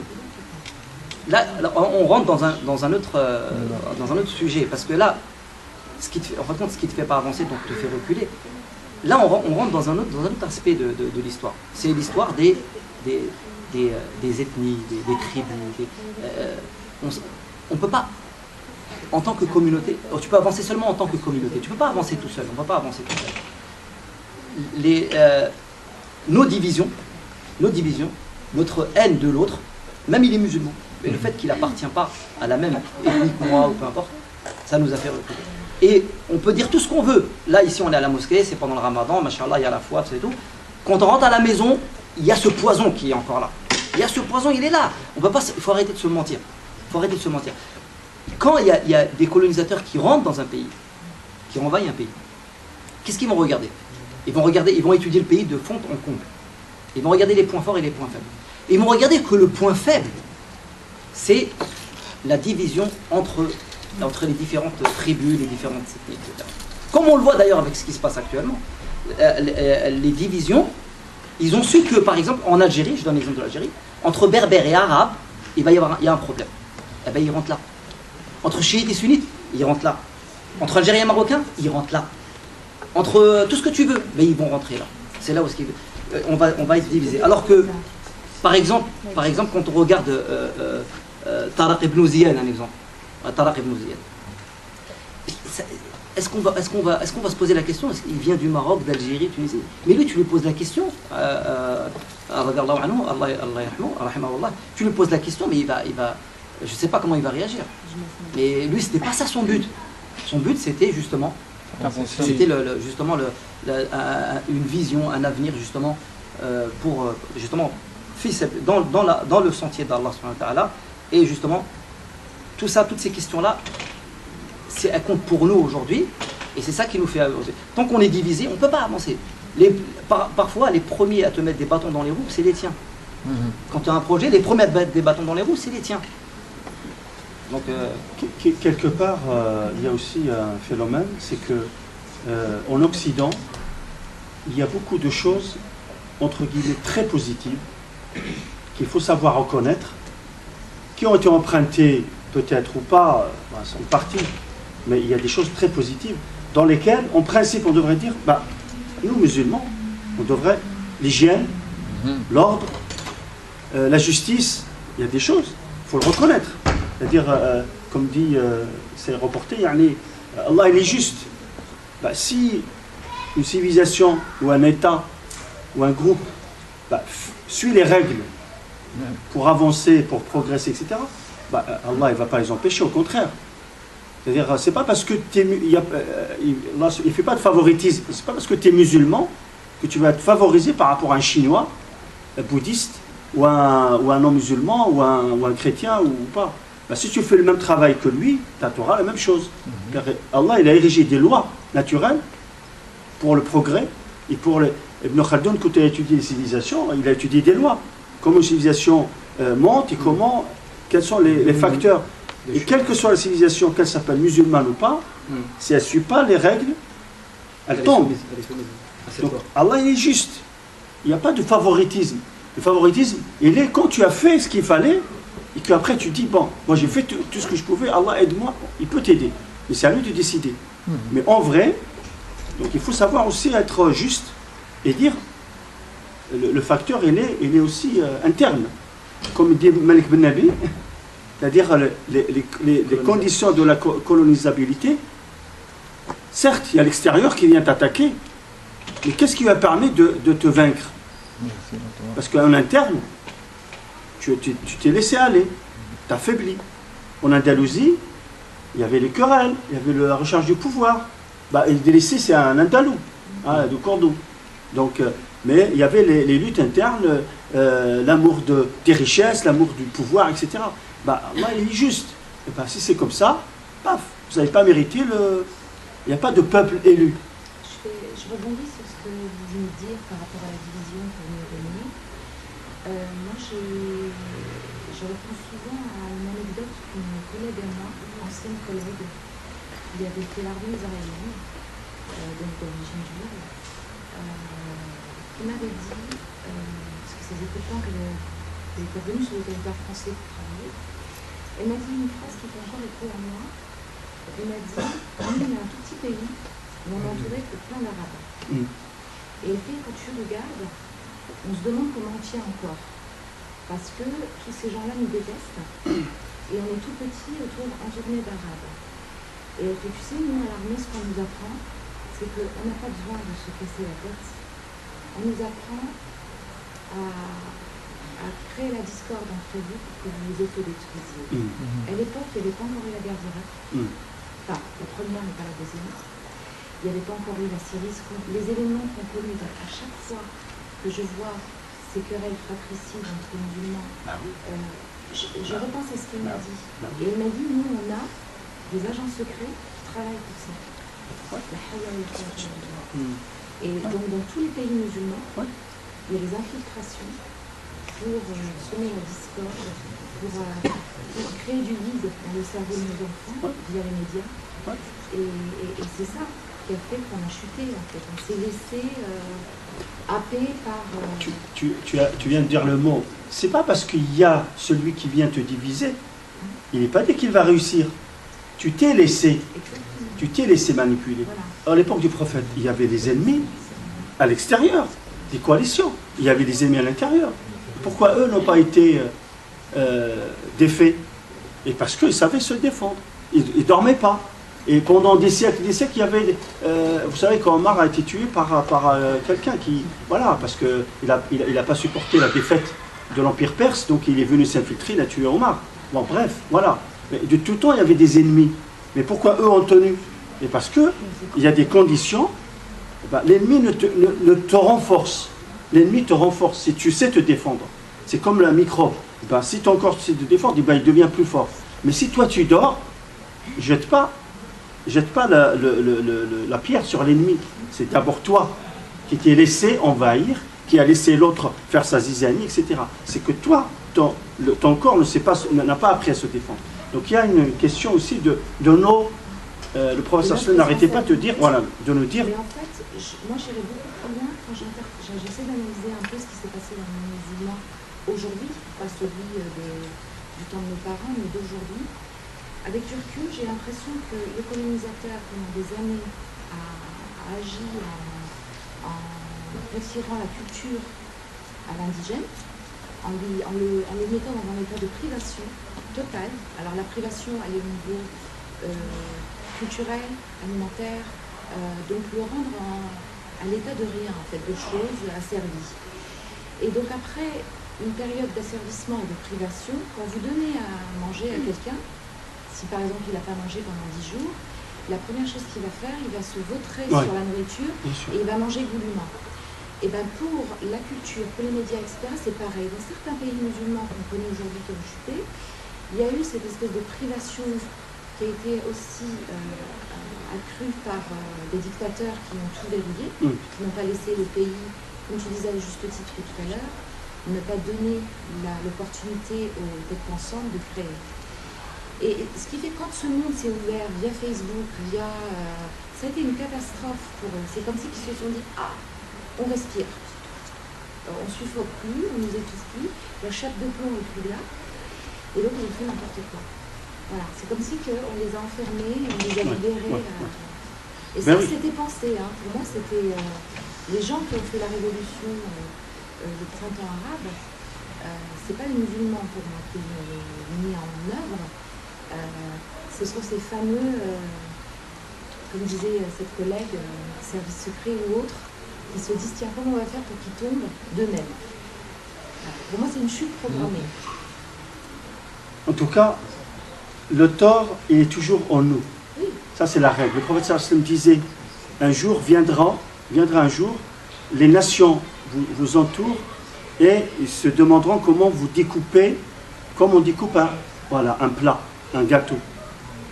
Et ils ont dit, est-ce qu'on ne sera pas nombreux? Est-ce qu'on ne sera pas... Il a dit, si, vous serez très nombreux. Mais vous serez comme l'écume. Et quelle est la cause? Quelle est la cause au prophète? Les compagnons étaient... Et pourquoi on en arriverait là? Il a dit, c'est-à-dire, c'est en nous, c'est-à-dire on aime les biens matériels, ici-bas. Je veux faire quelque chose, et est-ce que j'ai un intérêt ou pas? Je veux donner un coup de main à la mosquée. 2 heures, 3 heures par semaine. Bon, j'ai peut-être mieux à gagner ailleurs. Voilà. Est-ce que je peux donner un coup de main à quelqu'un, un miskin, un pauvre? Est-ce que ça va me rapporter ou pas? C'est tout est calculé par rapport à la matière. C'est comme si on n'aime pas voir la vie comme elle est dans la réalité, dans la vérité. Il y a la vie d'ici-bas, il y a la vie éternelle. Donc il y a une vision globale. Tu vis ici, tu travailles, c'est normal, il faut. Mais tout en sachant que tu pars un jour. Qu'est-ce que tu vas laisser derrière toi?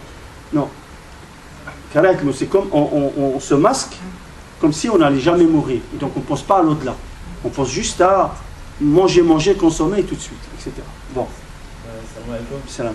Tout à l'heure, vous avez parlé de Baït al-Hikma. Et vous voyez, ils ont découvert des choses, tous ces chercheurs. Et pourquoi toutes ces personnes, le monde musulman, la Ummah, ils n'ont rien fait? Maintenant, ils nous font avaler des choses. Moi, je viens de les découvrir, mais je les avais découverts avant. Et pourquoi toutes ces autorités musulmanes, ils ne font rien? C'est un honneur pour nous, toutes ces choses-là. Pourquoi ils ne font rien? Pour en parler ou pour faire comme eux, non, découvrir? Eux, ils nous font croire que c'est eux qui ont découvert ça, que c'est nous qui avons découvert ça. D'accord. Pourquoi nous, on le met pas en valeur? Au fil des années, normalement, il y a une réaction. Pourquoi c'est pas retransmis? Là, ça rentre dans le domaine aussi de la politique. Et la politique, il y a des périodes où il va y avoir des meilleures périodes que d'autres, plus favorables ou moins favorables. Malheureusement, aujourd'hui, on vit, si tu compares aujourd'hui avec cette époque-là, le 9e siècle, ils ont des bibliothèques, des universités que même jusqu'aujourd'hui, on n'a pas dans nos pays. Et ça, c'est dû à quoi? C'est pas au fait qu'on est devenu plus bête ou quoi que ce soit. C'est le fait qu'il y a une volonté politique de pas laisser, justement, de pas faire évoluer les choses. Et ça, il y a un intérêt aussi commun avec d'autres entités. Il y a un intérêt à ce que tu vas être donné de beaucoup de choses, pas seulement de ça. Pas seulement de ça, il y a énormément de choses. À l'époque, Bayt al-Hikma, comme je disais, c'est la volonté de Harun al-Rashid. Après de Ma'moun, etc., etc. Ensuite, après, ça a chuté. Et moins il y a ce souci-là, et plus la civilisation, elle disparaît. Elle disparaît. La civilisation, c'est ça. Il faut, si elle repose pas sur, sur des éléments nobles de la vie de l'être humain, elle tiendra pas. Sinon, on va se contenter de manger, de boire, on va rester à l'état justement animal et puis c'est tout. C'est ce qu'on actuellement malheureusement. Ouais. Et c'est très dur de comparer. C'est très dur de comparer avec ce qui se passe aujourd'hui dans nos pays musulmans, ce que c'est devenu Bayt al-Hikma et ce que c'était avant. Et la sœur pourquoi l'Algérie? Pourquoi toutes ces années d'attaque pendant l'Algérie? Là, tu rentres dans un sujet. Je vais rentrer dans un sujet. Il faut une autre conférence alors. Qui me touche. Une autre conférence. Mais là, l'Algérie, c'est pourquoi l'Algérie? C'est une très bonne question parce que nous-mêmes on se pose la question. Enfin, pourquoi l'Algérie? Parce que à l'époque, l'Algérie, déjà l'Algérie, elle s'appelait pas. Pour eux, elle s'appelait pas l'Algérie quand elle a été envoyée. Elle s'appelait l'Afrique. Ifriqiya. Elle s'appelait Ifriqiya pour les Européens. La barbarie, l'Afrique. Pourquoi l'Afrique? Parce que c'était la porte d'entrée en Afrique. C'est ce qui permettait de rentrer ensuite après en Afrique. Et le fait de rentrer en Afrique, déjà Louis XIV disait que si on arrive à avoir la régence d'Alger, si on arrive à avoir Alger, eh bien on arrivera à avoir l'Afrique. Et pendant plus de 3 siècles, de 1514 jusqu'à 1830, l'Algérie n'a pas arrêté de faire l'objet, d'être l'objet d'attaques incessantes. Comme j'ai dit dans l'introduction, l'Algérie pendant 3 siècles régnait en maître dans la Méditerranée. Pendant 3 siècles. C'est-à-dire depuis les frères Barberousse, qu'on disait c'est des pirates, qu'on appelle pirates, qui étaient Khayr el-Din et Arrouj, et qui en vérité ont fondé, c'est eux les vrais fondateurs de l'Algérie. Mais ils n'avaient pas que l'Algérie, ils avaient, à part le Maroc, ils avaient aussi, parce que c'était l'Empire ottoman. Et pendant plus de 3 siècles, ils ont défendu donc, différentes attaques. Et pourquoi l'Algérie? Parce qu'il y avait des richesses. Parce que quand la France rentre en 1830, il y a le trésor d'Alger. C'est Pierre Péan qui le dit même. Donc il y avait 10 milliards de francs, 60 tonnes d'or, 140 tonnes d'argent. Quand ils sont rentrés à Constantine en 1836-1837, il y avait 14 000 volumes de livres qui ont été pillés.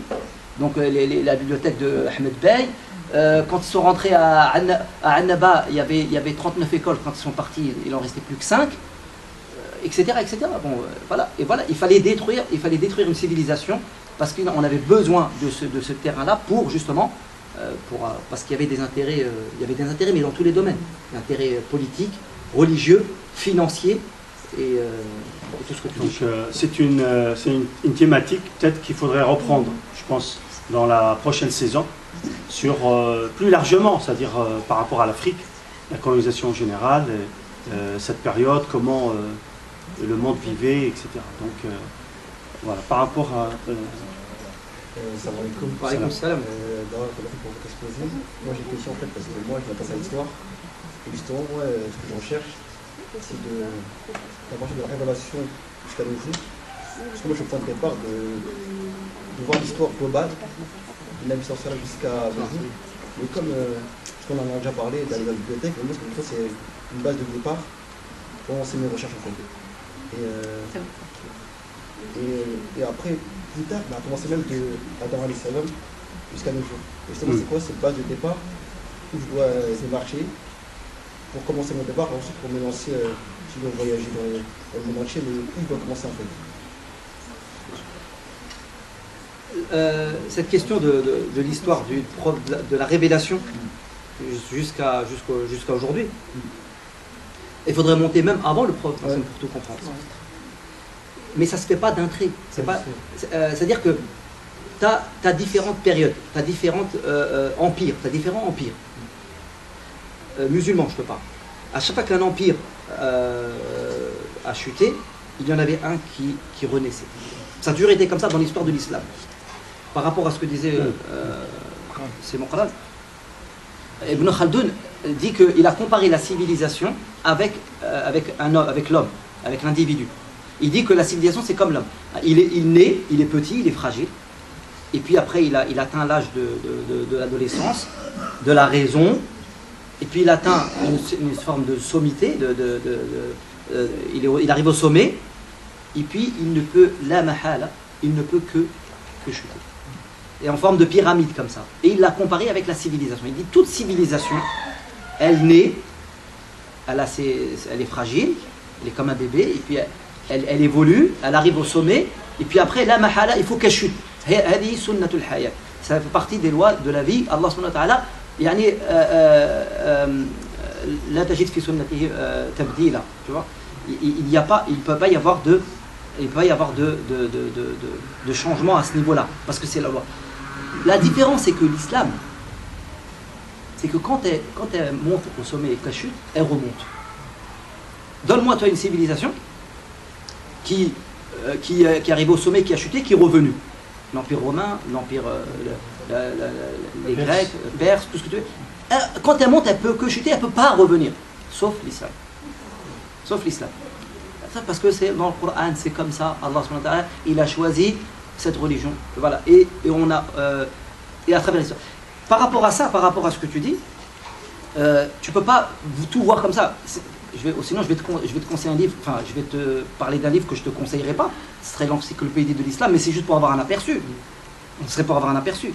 Mais elle est tellement riche, notre histoire, et c'est ça qui est extraordinaire. Comment on peut avoir une histoire aussi riche et comment on peut être aussi ignorant de notre histoire?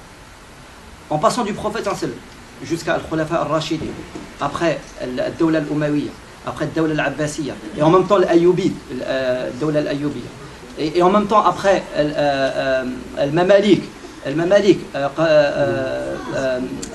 l'Uthmaniyin, etc. À chaque fois, on a une civilisation qui naît, qui arrive à son sommet et qui chute. Qui naît, qui arrive à son sommet et qui chute. Et tu ne peux pas la comprendre d'un trait comme ça. Il faut commencer par... Tu vas commencer à apprendre Sira al-Nabawiyya. Tu vas commencer, mais pour Sira al-Nabawiyya, tu es bien obligé de comprendre les sources, l'origine. Pour comprendre déjà juste ça, c'est un investissement. C'est un investissement. Et ensuite, après, il faudra que tu comprennes les différentes transitions entre tel empire et tel empire. Et ça, tu pourras le faire comment? Tu vas prendre Sira al-Nabawiyya, tu vas l'apprendre, tu vas l'étudier. Ensuite, tu vas apprendre Khulafa al-Rashidin, khalifa par khalifa. Ensuite, après, tu vas apprendre comment on est passé à partir de Ma'arakat Siffin, ensuite après le grand conflit, la grande fitna, on est passé à Dawla al-Umayyah, et ensuite après Dawla al-Umayyah, on est passé à l'Empire Abbasside, etc., etc. Tu vas étudier empire par empire, et là tu vas faire des liens. Et puis tu vas voir aussi, tu vas peut-être apporter quelque chose de nouveau, grâce à ce que tu as pu apprendre, tu vas donner toi quelque chose de nouveau. Justement, quand vous parlez de à chaque fois, il y a un empire qui chute et il y a l'autre. Est-ce que vous ne voulez pas qu'aujourd'hui, on reconstruise empire? Tu veux construire vraiment, machallah. Tu veux vraiment revenir à l'âge de l'or, machallah. Bien sûr. Mais en fait, Tu sais, qu'est-ce qu'il vient de dire Ibn Khaldun? Il dit quoi?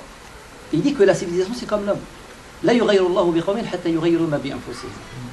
C'est-à-dire que tant que nous on regarde juste la civilisation, l'empire, nous souvent on oublie de se changer nous-mêmes.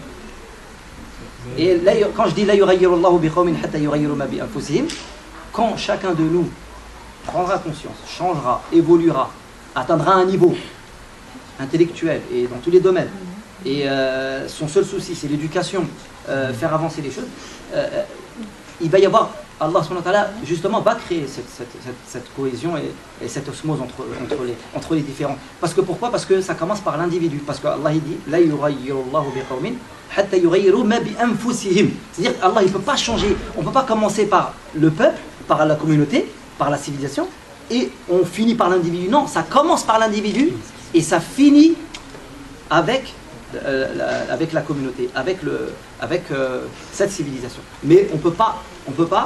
Et souvent, l'erreur qu'on fait, c'est quoi? C'est que de cette façon-là, on va attendre que ça vienne de l'autre. Et souvent, qu'est-ce qu'on attend? Malheureusement, on se dit, il y a quelqu'un qui va venir, de toute façon. Il y a un Salah ad-Din qui va venir. On attend notre Salah ad-Din. Le sauveur. Voilà, Alors que Salah ad-Din, il a attendu qui? Salah ad-Din, il a voilà. Et ça fait depuis 1926, Ouais, officiellement 24 à Lausanne depuis lors. Ouais, mais peu importe, de toute façon 24 ou 26, de toute façon ça fait un siècle et ça ne changera rien. 24. Mais c'est 24, officiellement c'est 24. Non. Comment transmettre toute notre valeur, toute notre science? Parce que voilà, si on va vraiment dans le fond et tout, on a vraiment une grande valeur, nous les Arabes. Les musulmans. Ouais, les musulmans. Et les autres ne savent pas comment bien transmettre. Et comment faire? D'accord. D'accord. Très bonne question. Tiens, la sœur tout à l'heure, elle a dit, il y a un phénomène aujourd'hui, c'est avec l'ouverture, par exemple, de Internet, etc. Vous savez, c'est un moyen. Les médias, Internet, ça peut être dans le bien, c'est comme un couteau. Tu utilises dans le bien comme tu utilises dans le mal. Il n'y a pas de médias mauvais en soi. Et donc ça, c'est des moyens. Maintenant, le fond, qu'est-ce qui est le plus important? C'est sur le fond. Les moyens, on les trouvera. Mais d'abord le fond pour reconstruire l'individu. Quand on dit revenir à la source, à la révélation, c'est pas revenir pour s'habiller comme s'habillait le prophète sallallahu alayhi wa sallam, et dire ça y est, voilà, j'ai fait. Ou bien utiliser la chamelle parce que lui utilisait la chamelle. C'est pas ça qu'il nous demande le prophète sallallahu alayhi wa sallam. Il nous parle de morale, il nous parle de comportement, il nous parle d'état d'esprit. Donc tout le message, il est dans l'essentiel, dans comment changer mon comportement, mon état d'esprit. Donc si on revient à cet état d'esprit, c'est pas pour faire la même chose contemporaine. Non, cet état d'esprit, tu le prends et tu utilises quel que soit le lieu. Parce que l'humain, les valeurs humaines sont universelles. Voler, ce sera toujours mauvais. Trahir, ce sera toujours mauvais. L'homme ne change pas fondamentalement. Ce qui change, c'est les manières, la méthode, la technologie, etc. Et donc, les principes moraux de l'islam, c'est ça la base du message. Quand quelqu'un comme Shafi'i, quelle est son innovation, Shafi'i? Shafi'i, il n'a pas attendu que ça vienne de l'État ou pas. C'est un chercheur, il a étudié la jurisprudence musulmane, et un de ses principes, il a écrit Kitab al-Qanoun, al-Usul. Dans la jurisprudence musulmane, ils ont commencé à étudier les textes, ils ont commencé à faire extrapoler les règles de ces textes-là. Et lui, son grand principe, c'était de dire, parmi les principes, c'est comme de la science expérimentale. Il a dit, c'est l'expérience qui permet de déterminer les règles. Donc il a coupé avec la logique byzantine, grecque, où c'était d'abord un processus intellectuel. La loi, c'est dans la tête. On fait des hypothèses. Et puis on répond à une hypothèse. Ici, il se passe ça. On fait ça. Le canon, le grec, c'était beaucoup d'hypothèses. Et lui, la révise, c'est pas comme ça. Parce que moi, ma vision au 1er siècle ou celui qui vient après, ça va être différent. Mon intellect n'est pas le même. Il a dit non, c'est l'expérience, c'est de l'expérience qu'on extrait les règles. Donc il prend les textes et puis il dit on ne parle que des choses qui arrivent vraiment, dans la vraie vie. Et à partir de là, on va extrapoler les règles. Et bien sa méthode, ça a donné naissance à la méthode expérimentale dans les sciences exactes. C'est-à-dire son livre, le Qanoun, avec celui qui l'a écrit, il a été utilisé par la suite par les savants, les chercheurs. C'est un état d'esprit. Donc si on retrouve l'état d'esprit de ces pionniers qui vont au-delà, qui comprennent le message, qu'est-ce qui a amené quelqu'un comme Bilal? Il pouvait vivre tranquillement à Médine. Il n'y avait pas un endroit qu'il aimait le plus que Médine. Il aimait le prophète sallallahu alayhi wa sallam. Qu'est-ce qui l'a empêché? Qu'est-ce qui l'a poussé à partir de Médine et aller dans les autres terres pour transmettre le message? C'était un état d'esprit de dire j'ai compris quelque chose, l'humanité elle a besoin de ce message, j'y vais. Donc je ne cherche pas mon confort matériel. C'est comme ça qu'on changera. Donc il y a en fait, au-delà de l'histoire, il y a des leçons. Quand on étudie Sira, il faut d'abord voir quelles sont les leçons de la Sira. Qu'est-ce qu'on tire? Le Coran, quand il raconte des histoires, il ne raconte pas dans le détail. Pharaon s'appelait ainsi, s'appelait cela, sa tante était un tel. Mais rien à cirer de ces détails. Il ne donne jamais les détails. Le Coran, il va à l'essentiel. Il s'est passé ça, l'autre a dit ça, l'autre a fait ça. Voilà. Même avec le dialogue avec Satan, il est cité dans le Coran. Ce n'est pas pour l'histoire. Quelle est la morale de l'histoire? Quel est le principe? Donc il faut aller à l'essentiel. Donc quand il étudiera Sira, si on le fait au cours d'année par exemple, On va essayer de trouver, ou même les histoires des civilisations, on va essayer de trouver, c'est pas les faits, c'est qu'est-ce qui est important comme leçon à retenir de la vie du prophète sallam, de la vie de ses compagnons, de la vie. Et cet état d'esprit, c'est en là. Malik Ben Nabi, une civilisation, c'est quoi? C'est un groupe d'humains qui se concertent et qui ont un projet commun. Quand on n'attendra pas un état ou un sauveur. Quand on aura un état d'esprit, rien qu'à notre échelle ici, là, allez, dans la mosquée ou dans les villes entre nous. Si on a un petit projet entre nous et qu'on se coordonne, ben on est civilisé. Voilà. Est-ce que nous, on est prêts à sortir de notre bien à nous, bien à soi? Est-ce qu'on est prêt à donner un peu de temps pour le bien commun? Ben voilà. Ben, il y a des projets, ben, on vous attend. Hein? Venez nous aider à faire un travail de diffusion culturelle, à faire un travail de communication. On a besoin par exemple de personnes de temps en temps qui vont sur Internet pour diffuser des messages sur Facebook. Des jeunes qui viennent de temps en temps parce que Bachir il n'en peut plus, il est seul. Ben, on a besoin de jeunes pour enregistrer la vidéo, un autre pour organiser le jour de la conférence, l'autre pour envoyer les SMS. Voilà l'engagement. Il est là maintenant, l'engagement. Et ce que vous faites aujourd'hui, eh ben, il constituera la civilisation qui va renaître et qui va revenir. Moi, je voulais profiter sur une thématique, ce n'est pas en détail aujourd'hui, la question de la langue. Parce que la langue, ce n'est pas anodin, ce n'est pas neutre. Et c'est vrai qu'il faut reconnaître une grande difficulté par rapport à l'apprentissage de la langue arabe. C'était la langue internationale de l'époque, bien sûr, et c'est même la langue peut-être...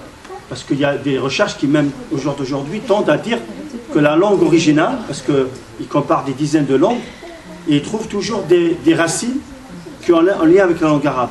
Et certains avancent la théorie de métalangue, c'est-à-dire la langue originale de l'humanité serait plus cette langue. Mais au jour d'aujourd'hui, vu ton expérience et ta méthode, moi j'aimerais bien que nos jeunes redécouvrent la passion de la langue arabe et réapprennent la langue arabe. Et on voudrait que la saison prochaine, on puisse l'appliquer. Alors, est-ce que tu peux nous donner quelques grandes lignes? Pourquoi ça ne marche pas beaucoup et qu'est-ce qui peut marcher? Que ça marche pas beaucoup, je pense que c'est relatif. Après, ça va dépendre de...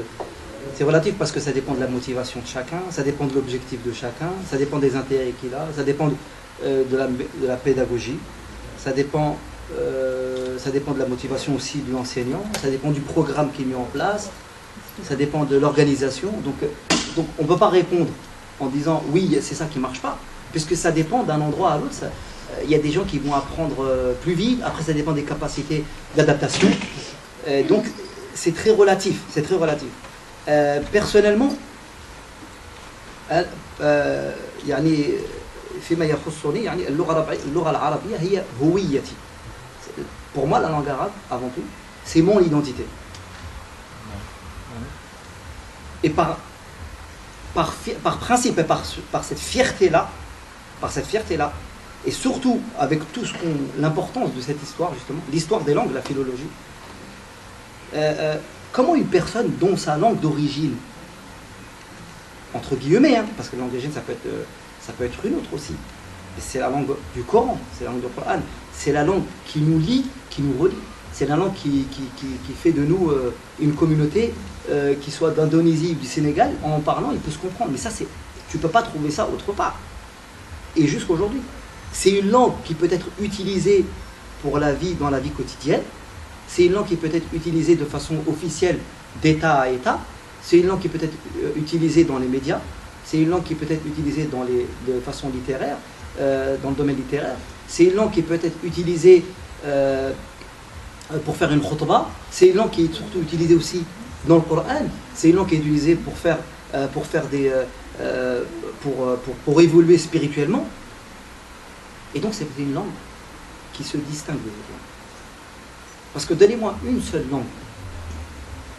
langue qui permet, qui remplisse tous les éléments et qui remplisse toutes les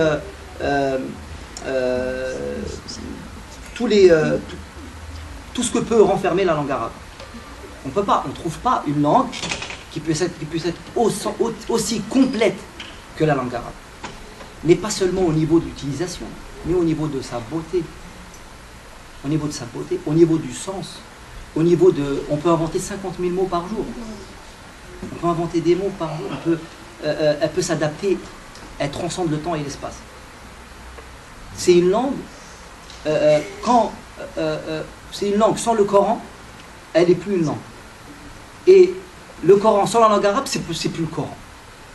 Agile. C'est étonnant. Comment une langue elle peut jouer autant de... C'est une langue, depuis qu'il y a eu la révélation, et même avant, elle ne bouge pas. Par sa structure, son système, sa structure, elle ne peut pas bouger. Dans 1000 ans, on va parler comme ça. C'est la langue arabe. Et donc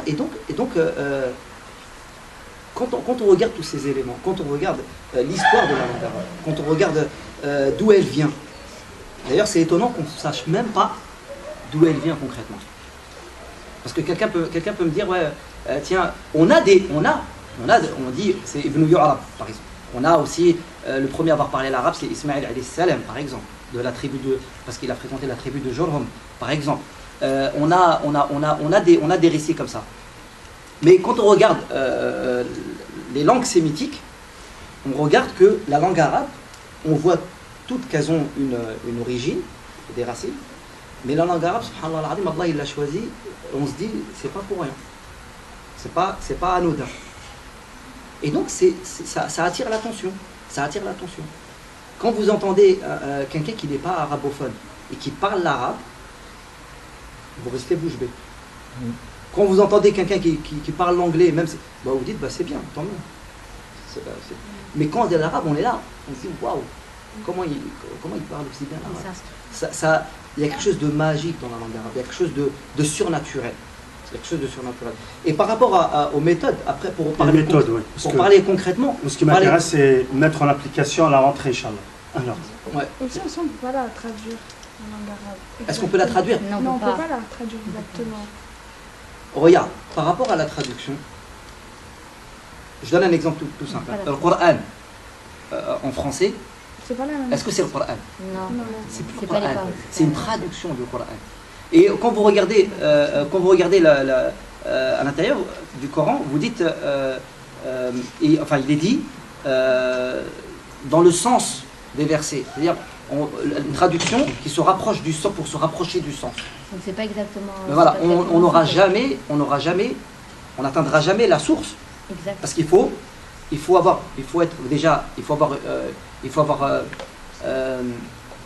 conceptualiser cette langue. C'est-à-dire que, est-ce que tu penses en arabe? Est-ce que tu rêves en arabe? On n'en est pas là, je sais qu'on n'en est pas là. Mais je parle du fait de conceptualiser une langue dans l'esprit des gens. Nous, on ne l'a pas, ça. On ne l'a pas, pourquoi? Parce qu'on a grandi, on est né avec une autre langue, on mange français, on dort français, on fait tout français. Parce qu'en vérité, c'est notre langue. Notre langue, c'est le français, on est d'accord. Donc on a du mal à conceptualiser, on a du mal à comprendre le sens même de la langue arabe. C'est pour répondre à ta question, la traduction, tu vas essayer de traduire. Par exemple, je donne un exemple tout simple. Il n'y a pas longtemps, on a fait une découverte sur la sourate Was-sama'i wat-tariq. Was-sama'i wat-tariq wa ma adraka mat-tariq. An-najmu at-tariq. Et dans la traduction de Was-sama'i wat-tariq, le mot tariq, c'est quoi? C'est les astres par le ciel et l'astre nocturne, quelque chose comme ça. Et en fait, le mot tariq, c'est taraqa al-bab. Taraqa yatraqu taraqan al-bab. Utruq al-bab. Et donc, c'est frapper. Normalement, c'est frapper. Tariq, c'est celui qui frappe, qui donne un coup. Donc, il donne un coup. Et on a fait une découverte il n'y a pas longtemps, c'est que des Américains ont envoyé ils ont envoyé un satellite, voilà, un satellite pour sonder l'espace, et ils ont découvert ils ont entendu un bruit, mais un bruit qui frappe comme ça, mais lourd, vraiment lourd, et qui frappait comme ça plusieurs fois. Ça faisait tac tac tac tac tac, mais vraiment lourd, comme un marteau qui frappe comme ça. Et ils se sont dit, c'est les Russes qui nous ont devancés, et ils sont en train d'essayer des armes nucléaires dans l'espace. Et en fait, en cherchant, ils ont découvert que c'était en fait compte, il y avait un astre, une étoile qui son rôle c'était de frapper, et de fendre cet astre, de la fendre en plusieurs parties. Et dans le Coran, il y a le salat dit أعوذ بالله من الشيطان الرجيم بسم الله الرحمن الرحيم والسماء والطارق وما أدراك ما الطارق النجم الثاقب. Donc الطارق ça a été traduit par l'astre alors que c'est والنجم الثاقب, c'est-à-dire النجم, l'étoile qui fend, qui crée la scission. Et donc les scientifiques ont découvert que dans cette sourate-là, le terme exact, c'était pas l'astre nocturne, c'était celle qui frappe. Parce que At-Tariq, c'est celui qui frappe. Et donc, dans le Coran, et donc tu as beau essayer de traduire, mais avec le temps, tu découvres que le Coran, il cache, il a en son sein des secrets qu'on pourra découvrir que mais en même temps, et ça, c'est la langue arabe. En même temps, le propos, c'est dire, oui, c'est vrai, on n'est pas encore dans une conception de la langue arabe au jour d'aujourd'hui. Mais il ne faut pas aussi, entre guillemets, dire, ah ben, dans ce cas-là, on ne pourra jamais. C'est-à-dire parce que c'est atteignable, comme certains, comme je disais, le Jahir, Sibawayh, les premiers contemporains du 1er siècle de l'Égypte, n'étaient pas arabes. En quelques années, Tariq ibn Ziyad et d'autres, ils ont, au jour d'aujourd'hui, on le voit, les Indonésiens, les Chinois, etc., ils apprennent la langue arabe et ils écrivent des histoires en 5-6 ans d'apprentissage de la langue arabe, ils deviennent arabophones, ça veut dire que c'est atteignable. Pour ne pas se dire, ah non, c'est loin de nous. Non. Moi, ce qui m'intéresse, c'est quelle méthode. Voilà. Maintenant, concrètement parlant, pour moi, il y a une idéologie, il y a une méthodologie qui est intéressante. C'est celle d'apprendre la langue, mais pas par la langue, mais à travers quelque chose qui nous passionne. Je sais pas, on est passionné par... là, on parlait d'histoire. Ben tiens, je vais apprendre la langue à travers l'histoire. Et un sujet qui me passionne, eh ben, je vais l'apprendre à travers... et ça va me donner une autre conception, une autre approche. C'est une autre approche. Après, il y a au niveau des méthodologies, il y a différentes méthodologies où on va apprendre la langue arabe à travers des activités, mais des activités où les enfants, c'est eux qui vont être actifs, ils vont être participés, c'est eux qui vont faire leur propre démarche. Il n'y a pas un maître, et puis il y a des élèves, et le maître il est là, il dit Alif, tu dis Alif, et puis c'est tout, c'est comme ça. Non. On va lui faire comprendre que déjà qu'il y arrive déjà, et que on va lui faire, parce que souvent il y a cette idée, ouais non j'y arriverai pas, c'est trop dur, etc. Ou que ça met trop de temps. Personnellement, avec les enfants que j'ai en général, je dis pas que c'est facile parce que c'est des trucs. Ce qui est le plus dur, c'est avec les enfants. Ce qu'il y a, c'est que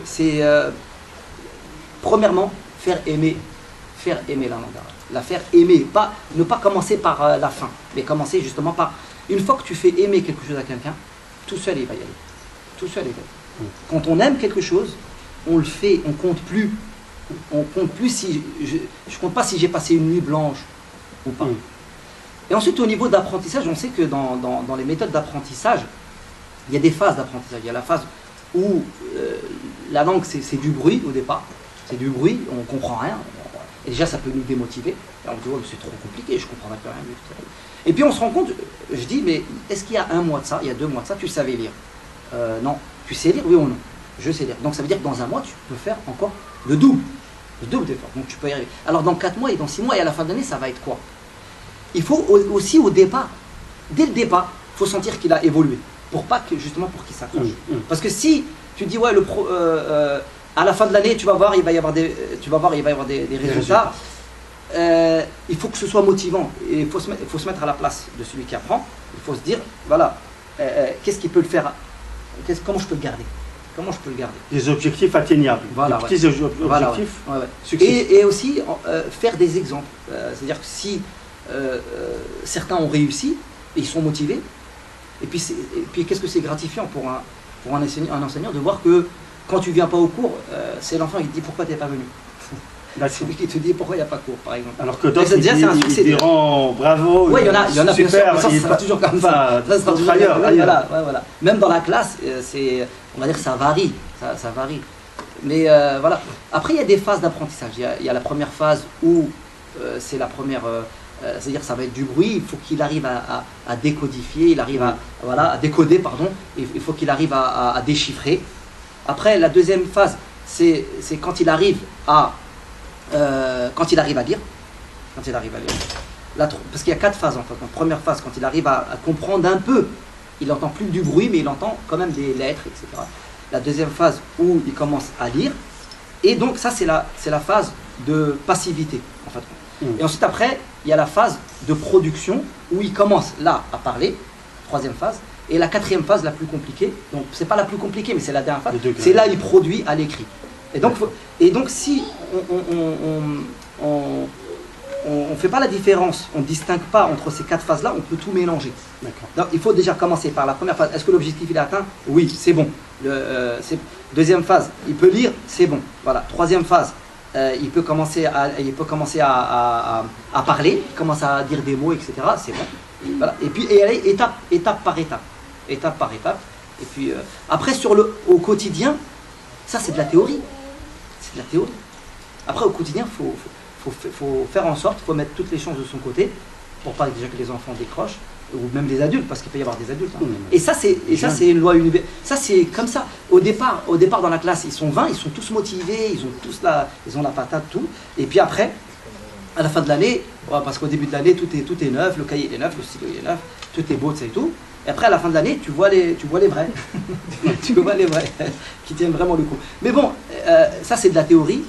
Dans la pratique, il faut qu'il y ait dans la pratique, déjà, faire aimer. Parce que Kateb Yassine, dont je partage vraiment pas du tout son avis, mais c'est pas parce qu'on n'aime pas quelqu'un ou qu'on partage pas son avis qu'il dit pas des vérités.